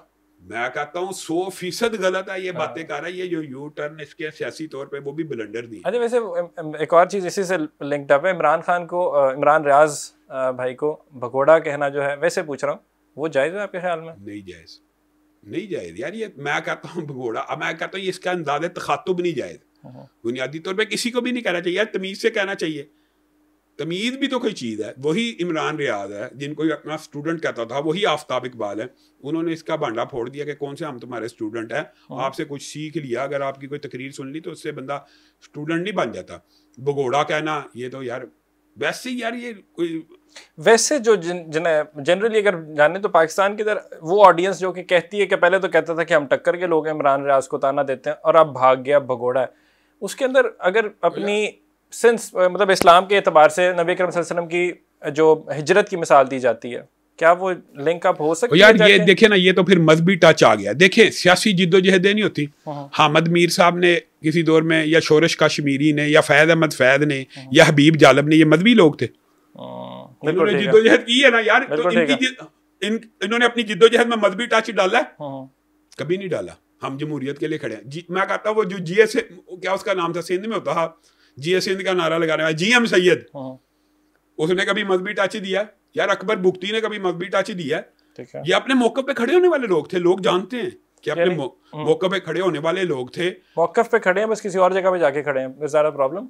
मैं आपको एक बात बताता हूँ, जो लोग मौकफ पे खड़े होते हैं ना, उनके ऊपर सख्तियाँ आती हैं, आजमाइशें आती है। कुछ लोग उसको बर्दाश्त कर लेते हैं, कुछ लोग बर्दाश्त करते करते एक हद से ज़्यादा। तो जो लोग अपने मौक़िफ़ पे डट जाते हैं उनके ऊपर मुश्किलात आती हैं। लेकिन कई दफ़ा ये होता है कि बंदा सोचता है मैं ये मुश्किलात बेर कर लूँगा, लेकिन हकीकत में जब आती है तो वो नहीं बेर कर सकता। इमरान रियाज साहब जितनी देर बर्दाश्त करते रहे थी, जब एक यार हर बंदे के असाब भी होते हैं। मिसाल दे रहा हूँ, आपके ऊपर हो सकता है आपकी ताकत से बड़ी मुसीबत आ जाए तो आप भी निकल जाएं कि यार मैं कुछ तो निकल जाना बुरी बात तो ना 140 दिन की। मैं तो कहता हूँ कि मुझे तो इस पे कोई तरह नहीं है निकल जाने पे। मैं तो ना मैं इसको भगोड़ा समझता हूँ। मैं तो रीस्ट्रेटेजाइज करना ना अपना अपने अपने पढ़ते की बात होती है कि यार मेरे बारे में है। कई लोग जेलें बर्दाश्त कर लेते हैं ना, पूरी जेल काट, जेल भी होती तो बर्दाश्त करते, जबरी गुमशुदगी कैसे बंदा बर्दाश्त करे? वो तो गैर आईनी है ना, गैर आईनी, अनकॉन्स्टिट्यूशनल होगी। अच्छा, तो बड़ी इंटरेस्टिंग डिबेट निकल आई। और यहाँ पे अगर आपको थोड़ी सी लाइट के अंदर डिफरेंस फील हो रहा तो हमारी बत्ती चली गई है, बंद हो गई है। हमारे कैमरे की बैटरी कम होगी, लेकिन डजंट मैटर, कंटिन्यू करेंगे। बड़ी खूबसूरत लामा साहब डिबेट रही है, और ओवरऑल ये जो पॉलिटिकली आपने डिस्कशन को हमने टच किया है मुझे अच्छी लगी है। और इंजीनियर मोहम्मद अली मिर्ज़ा वाली बात को मैं कंक्लूजन थोड़ा सा दे दूँ कि वो जो आप सारी बातों, ऐसा तो नहीं है ना कि अल्लाह माफ़ करे कि कोई जाके जो उन पर खुदकुश उनके जानलेवा जो हमले हुए 5, उसको तो हम कंडेम करते हैं यार इस्माइल भाई, हम तो कहते हैं कानून हाथ में लेना ही नहीं चाहिए। हाँ बिल्कुल ठीक मैं तो सिर्फ ये चाहता हूँ कि कानून हरकत में आए, और ये जो इसके ब्लंडर्स हैं, ये जो इसकी गुस्ताही है, इसके ऊपर जो पाकिस्तान के आइन में लिखा यार वो सजा मिले। मेरा ये मुतालबा नहीं है कि कोई जाके उसको थप्पड़ मारे, थप्पड़ के भी मैं कायल नहीं हूँ। कोई गिरेबान पकड़े मैं उसका कायल नहीं हूँ, जूता मारने का कायल नहीं हूँ। आप कत्ल की बात कर रहे हैं, मैं ये कहता हूँ कि पाकिस्तान के आइन में अगर ये बात लिखी हुई है कि सहाबा को ऐसे कहने पे इतनी सजा है, इमाम अबू हनीफा के कहने पे इतनी सजा है, रसूलुल्लाह को कहने पे इतनी सजा है, अल्लाह पे झूठ बांधने की ये सजा है, वो मिलनी चाहिए। अगर कानून में है तो दें, तो लोग कानून हाथ में नहीं लेंगे। मैं तो आपको बताता हूँ, जब कानून हरकत में आता है ना, लोगों के जज्बात कंट्रोल होते हैं और लोग कानून हाथ में नहीं लेते। हमारे मुआशरे में कानून हाथ में लेने की एक बहुत बड़ी वजह यह है कि कानून हरकत में नहीं आता। कानून हरकत में नहीं आता। अच्छा रामा साहब, आखिरी 2 सवालात हैं, अपनी डिबेट को आगे बढ़ाएंगे। अर्ली मैरिज जो है, क्या वो वायबल सोल्यूशन है? कि आप कहते हैं जना बहुत ज़्यादा बढ़ गया सोसाइटी के अंदर, तो जल्दी शादी करा दो, क्या ऐसा होना चाहिए? बुनियादी तौर पे इस्माइल भाई, ये कुरान और सुन्नत से ये बात अगर अखज़ की जाए, ये वैसे मुआशरती मामला है, लेकिन कुरान और सुन्नत से ये बात साबित होती है कि अगर किसी बंदे में निकाह की ख्वाहिश पैदा हो चुकी है और वो अभी मुआशी तौर पे मुस्तहकम नहीं भी है, तो वो शादी करेगा तो अल्लाह ताला इन यकूनु फ़ुक़रा, कुरान की आयत है, युगनीहिमुल्लाहु मिन फ़ज़ली, अगर अपनी इज़्ज़त और इस्मत की हिफाजत करने के लिए कोई बच्चा और बच्ची शादी करते हैं, इज़्ज़त और इस्मत की हिफाजत के लिए, कि अगर खुदा ना आस्ता हमने ये शादी न की तो जो आपने लफ्ज़ कहा कि ज़िना में पड़ जाएंगे, फाशी और यानी में पड़ जाएंगे, वो इस नीयत पे निकाह करेंगे तो अल्लाह के फजल करम से उनकी अल्लाह भी मदद करेगा। और अगर वो फिर भी ना करें तो रसूलुल्लाह सल्लल्लाहु अलैहि वसल्लम ने उसके भी हाल बता दिए, फिर उस बंदे को रोज़ा रखना चाहिए ताकि उसका नफ्स यानी उसका कंट्रोल अपनी हरकत के ऊपर, जो रोज़ा बुनियादी तौर पे इंसान को कंट्रोल सिखाता है कि मैंने हलाल नहीं खाना तो मैं हराम भी नहीं खाऊंगा, मैंने दूध नहीं पीना तो मैं सूद भी नहीं खाऊंगा, मैंने पानी नहीं पीना, मैंने पकीदा बीवी की तरफ नहीं जाना। मिसाल दे रही है इंसान को एक नफ्स को कंट्रोल करने, तो रसूलुल्लाह सल्लल्लाहु अलैहि वसल्लम ने उसका हल खुद बता दिया कि जिसमें यानी शादी का शौक रगबत और इस्तात ना हो, यानी माली इस्तात ना हो, तो वो रोज़े रखना शुरू करे। तो ये हल इस चीज़ के तो कुरान और सुन्नत में मिलते हैं। और जो आपने कहा, ये भी एक हल रसूलुल्लाह सल्लल्लाहु अलैहि वसल्लम ने फरमाया कि जब 2 मोहब्बत करने वालों के दिल आपस में मिल जाएं तो सबसे बेहतरीन इलाज उनका निकाह है, ये भी है ना। तो सबसे बेहतरीन हल ये है कि जल्दी निकाह भी हो जाए। तो बच्चों के जल्दी निकाह करने एक हल बिल्कुल 100% है कि जल्दी बालग हो गए तो निकाह कर दिया जाए। लेकिन इसके अंदर फिर पाकिस्तान, अगर हम ब्यूरो स्टेटिस्टिक्स की 2022 की रिपोर्ट निकालें तो आखिरी डेकेड के अंदर, आखिरी 10 सालों के अंदर 30% ज़ायद डिवोर्स रेट्स क्यों फिर बढ़ गए? डिवोर्स रेट तो मुआशरे के अंदर मेरे ख्याल में हमने जो चीज़ें बाहर से बरामद की हैं उनमें से एक ये भी है। वहाँ पे भी मुआशरे में कभी पाकिस्तान के अंदर, कभी इस्लामी मुआशरों में तलाक़ें कम होती हैं, आपको पता ही है। ये तो स्टैट्स भी बताते हैं कि जितने इस्लामी ममालिक हैं सब में तलाक़ रेट मगरब की निस्बत बहुत ज़्यादा कम है। लेकिन तलाक़ को यहाँ पे भी एक ग्लैमराइज करके ड्रामों में दिखाया जाना, और तलाक़ के बाद हकीकत, एक्चुअल जो हकीकत है ना, उससे ड्रामे फ़र्क है। पाकिस्तान में तलाक़शुदा जो लड़कियाँ ना, उसकी शादी जल्दी नहीं होती, एक्चुअल बात ही है। लेकिन ड्रामे में ग्लैमराइज ये किया जाता है कि तलाक़शुदा लड़की को ज़्यादा रिश्ते मिल रहे हैं और उसके साथ ज़्यादा यानी चांसेस हैं। तो ये तो फैक्ट हैं, या बात समझ रहे हैं। एक्चुअल जो रियलिटी है ना, हमारा मुआशरा उसको डिपिक्ट नहीं कर रहा, और घरों के अंदर औरतें सारी ड्रामा देख रही हैं टीवियों के ऊपर। अव्वल तो हम तो खैर खिलाफ हैं, लेकिन जो मुआशरे में चल रहा है उनके अंदर तलाक को इतना बुरा नहीं, मतलब कि आप ये समझें कि औरत को ये समझाया जा रहा है अगर तू तलाक ले लेगी तेरी ज़िंदगी ख़त्म नहीं हुई। ये बात इस्लाम भी कहता है कि तलाक से ज़िंदगी ख़त्म नहीं होती, औरत मूव ऑन कर सकती है, दूसरी शादी करे। तो ये बात इस्लाम में भी अलाउड है, लेकिन इसको ग्लैमराइज करना कि मैंने लेनी ही तलाक है, ये एक बहुत बड़ी वजह है मुआशरे में। ये बात मैं आपको बात बता दूं, अगर आप ये समझते हैं इसमें सारा किरदार मर्दों का तलाक में, तो सारा किरदार मर्दों का नहीं, इसमें औरतों का भी है कि तलाक को ग्लैमराइज किया गया है। और तलाक के बाद औरत को ये समझा जाता है कि वो हक़ खुद इरादियत जैसी जो एक सियासी टर्म थी, तो वो फेमिनिज़म के जो दिलदादा लोग हैं उन्होंने इस मसले के अंदर, मेरे ख्याल में हमारे मुआशरे में ये जो मोहब्बती माफिया या आंटी माफिया या औरत मार्च का कल्चर आया, इसने भी तलाक के अंदर इजाफा करने में एक सबब। शौहर वैसे कोई शराब पीता हो, वैसे कहीं और मुंह मारता हो, फिर चलता है, वो तो खुला लेना 100%, वो तो ऐसे बंदे के साथ तो रहना ही नहीं चाहिए। ये तो जायज़ है ना। मैं कहता हूँ इस्लाम में ये रास्ता है मूव ऑन का, लेकिन ये ग्लैमराइज रास्ता नहीं है। ग्लैमराइज रास्ता नहीं, वो तो ऑब्वियसली तलाक को सबसे ज्यादा नापसंदीदा। अब ये बात है, सिर्फ इतना डिफरेंस है, इसको नहीं आहर तक कोशिश करनी चाहिए कि पैचअप हो जाए, आहर तक चलाना। इकोनॉमिक टर्म्स के अंदर अगर मियाँ बीवी का जो रिश्ता है उसके अंदर अगर प्रॉब्लम्स आती हैं तो फाइनेंशियल इंस्टेबिलिटी जो है वो बड़ा ज़्यादा अहम रोल प्ले करती है। मैं एग्जांपल यहाँ पे यूथ अनएम्प्लॉयमेंट रेट जो है प्रेजेंटली वर्ल्ड बैंक की रिपोर्ट के मुताबिक 2023 में वो 8.5% पे, और एवरेज एज की हम फाइनेंशियल इंडिपेंडेंस की बात करें मर्दों की तो वो 26 से 28 साल है। तो जब तक 26 से 28 साल की उम्र में बंदा फाइनेंशियली वही नहीं है, इंडिपेंडेंट ही नहीं है, उसकी अनएम्प्लॉयमेंट रेट इतना हाई है, तो बच्चों की छोटी उम्र में शादी करवा देंगे, वो तो ये अपने घर वालों पे डिपेंडेंट रहेंगे, घर वालों पे रहेंगे तो ससुराल वाले बातें। मैं तो यही कहता हूँ कि हमारे ये जो आपने अब अदाद शुमार बताए ये काबिल अफसोस है। मुझे बताएं 26 और 28 साल आपने कहा, यानी इंसान कैरियर बनाता रहे और करैक्टर का जनाजा निकाल दे। इस्लाम ये नहीं चाहता। इस्लाम ये चाहता है कि करैक्टर का जनाजा ना निकले, कैरियर बने या ना बने। मैं आपको सच बता रहा हूँ, इस्लाम ये चाहता है कि कैरियर भी बने, कैरियर बने, लेकिन करैक्टर का जो करैक्टर का जनाजा होता है ना इस्माइल भाई, वो कौम को दया तबाह करता है। लोग ये उसके आफ्टर इफेक्ट्स नहीं देखते। हमारा तो करैक्टर भी नहीं रहा, हमारी तो यही बात है। लेकिन मैं आपको फिर भी यही बात कहूँगा कि मैं ये समझता हूँ कि कैरियर बनाने के चक्कर में करैक्टर का जनाजा ना निकाला जाए। आप करैक्टर बना लें, अल्लाह के फजल से अल्लाह ताला आपका कैरियर बना लेगा। अच्छा, रिलीजियस पर्सपेक्टिव अगर मैं थोड़ी सी इन्फॉर्मेशन लेना चाहूँ, सूरह निसा के अंदर जहाँ पे कहता है कि जहाँ पे इस्लाम परमिट करता है अर्ली मैरिज को, इजाज़त देता है, वो ये भी कहता है कि रिस्पॉन्सिबिलिटी और फाइनेंशियल कैपेबिलिटी के ऊपर भी एम्फसाइज करता है। नहीं, वो बुनियादी तौर पे अगर उस आयत के ऊपर आप जाएं तो उसके अंदर हकीकत में इस्लाम मईशत की सारी जिम्मेदारी मर्द पे ही डालता है। ये औरतों ने तो हाँ अपने आप को इसमें मुलव्वस कर लिया बेचारियों ने, यानी ये समझती हैं ये हमारे हकूक़ हैं, उल्टा अपने ऊपर लाइबिलिटीज़ और जिम्मेदारियां ले ली। ये देखिए कैसे मुआशरे का कैसा एंगल आया कि मर्द ये चाहता है कि औरत घर में बैठे और सुकून से खाए पिए, घर के बच्चे और औरत ये कहना शुरू हो गया कि नहीं मैंने बाहर भी काम करना, घर के भी करूँगी। ये अक्ल का जनाजा नहीं है कि आपको अपॉर्चुनिटी अल्लाह ने ये दी थी कि आपका हामद आपके मुंह में आके नवाला डाले, वो भी रसूलुल्लाह सल्लल्लाहु अलैहि वसल्लम ने फरमाया सदका है, यानी वो भी एक सवाब का काम है। अपने बीवी बच्चों को पालना, लोगों को पालना तो है ही है, अपने बीवी बच्चों को पालना और मईशत की जिम्मेदारी मर्द के ऊपर भी। अरे जालू कवामून की जो आप आयत बता रहे हैं मईशत की, वो उसके अंदर मर्दों की ये जिम्मेदारी थी कि औरतों की कफालत करनी है। अब औरतें खुद चाहती हैं कि वो कफालत भी हम खुद करेंगी और घर में आके काम भी हम खुद करेंगी, तो ये अपने ऊपर वो खुद ऐसी तकलीफ लाद रही हैं जिसकी उनके अंदर ताकत ही अल्लाह ताला ने नहीं रखी। तो मईशत की बहरहाल जो है उसकी वो आयत पिछली सारी बातों को नेगेट कर देती है कि यकूनु फुकारा युगनिहिमुल्लाहु मिन फदलिही। अगर अल्लाह के लिए और अल्लाह से डरते हुए और पकीदा रिश्ता इख्तियार करने के लिए इंसान निकाह करेगा तो अल्लाह ताला ज़िना से भी बचाएगा और उसकी मईशत भी दुरुस्त करेगा। लेकिन बुनियाद तो ये होना कि अल्लाह मैं इसलिए कर रहा हूँ कि मेरी मईशत भी आपने दुरुस्त करनी है, तो अल्लाह ताला करेगा। यार रिज़्क़, ये देखें ना, अजीब बात ये है कि ये लोग हमारे से बहसें करते हैं और मौलवी ये तकदीर तकदीर तकदीर।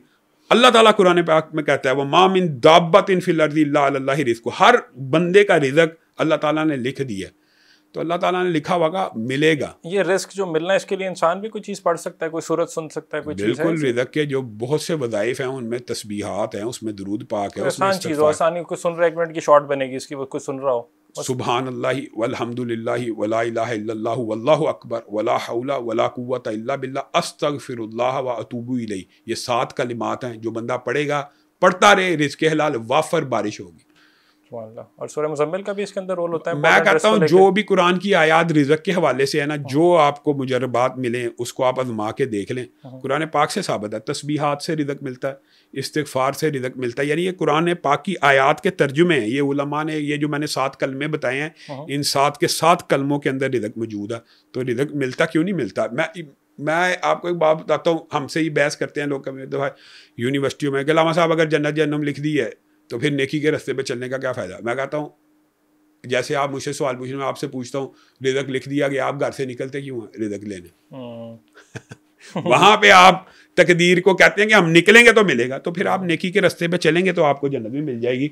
तो मैं ये समझता हूँ कि रिज़्क भी अल्लाह के हाथ में है और ज़िना को कंडेम करना चाहिए, मुझे भी, आपको भी, मुआशरे को भी। और जो निकाह का रिलेशन है सबसे ज़्यादा खूबसूरत, कुरान पाक में निकाह के बारे में जितनी आयात है, आप 2 नबियों की सिर्फ मिसाल दे देंगे। हज़रत मूसा ने एक निकाह के लिए 10 साल हक महर खिदमत का तय किया अपने ससुर से, 10 साल।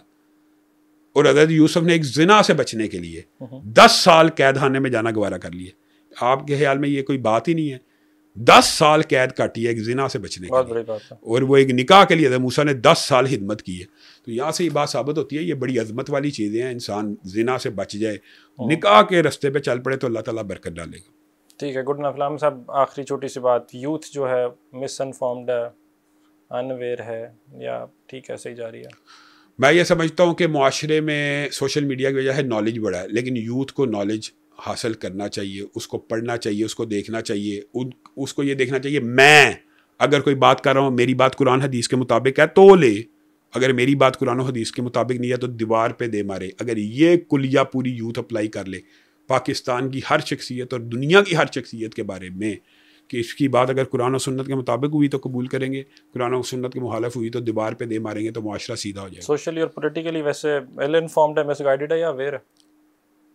मेरा ख्याल है कि यूथ हमसे बहुत ज़्यादा, अपने हमारे दौर के लिहाज से बहुत ज़्यादा अवेयर है और बहुत ज़्यादा नॉलेज रखती है, लेकिन उस नॉलेज को स्ट्रीमलाइन और उसको सही रास्ते पे चलाना और उनको इसकी मुबादियात अवलियात समझाना कि इसको आपने यूज़ कैसे करना है, वो हमारे हाथ में है और हमें करना चाहिए। कि सियासत में भी नफ़रत की वो दीवारें ना खड़ी की जाएँ कि कत्ल कताल और बाप बेटा और चचा भतीजा एक दूसरे से एक पॉलिटिकल पार्टी की वजह से लड़ पड़े। ये नहीं होनी चाहिए, सिला रहमी होनी चाहिए, सिला रहमी होनी चाहिए ओवरऑल। खान साहब बाहर आ रहे हैं?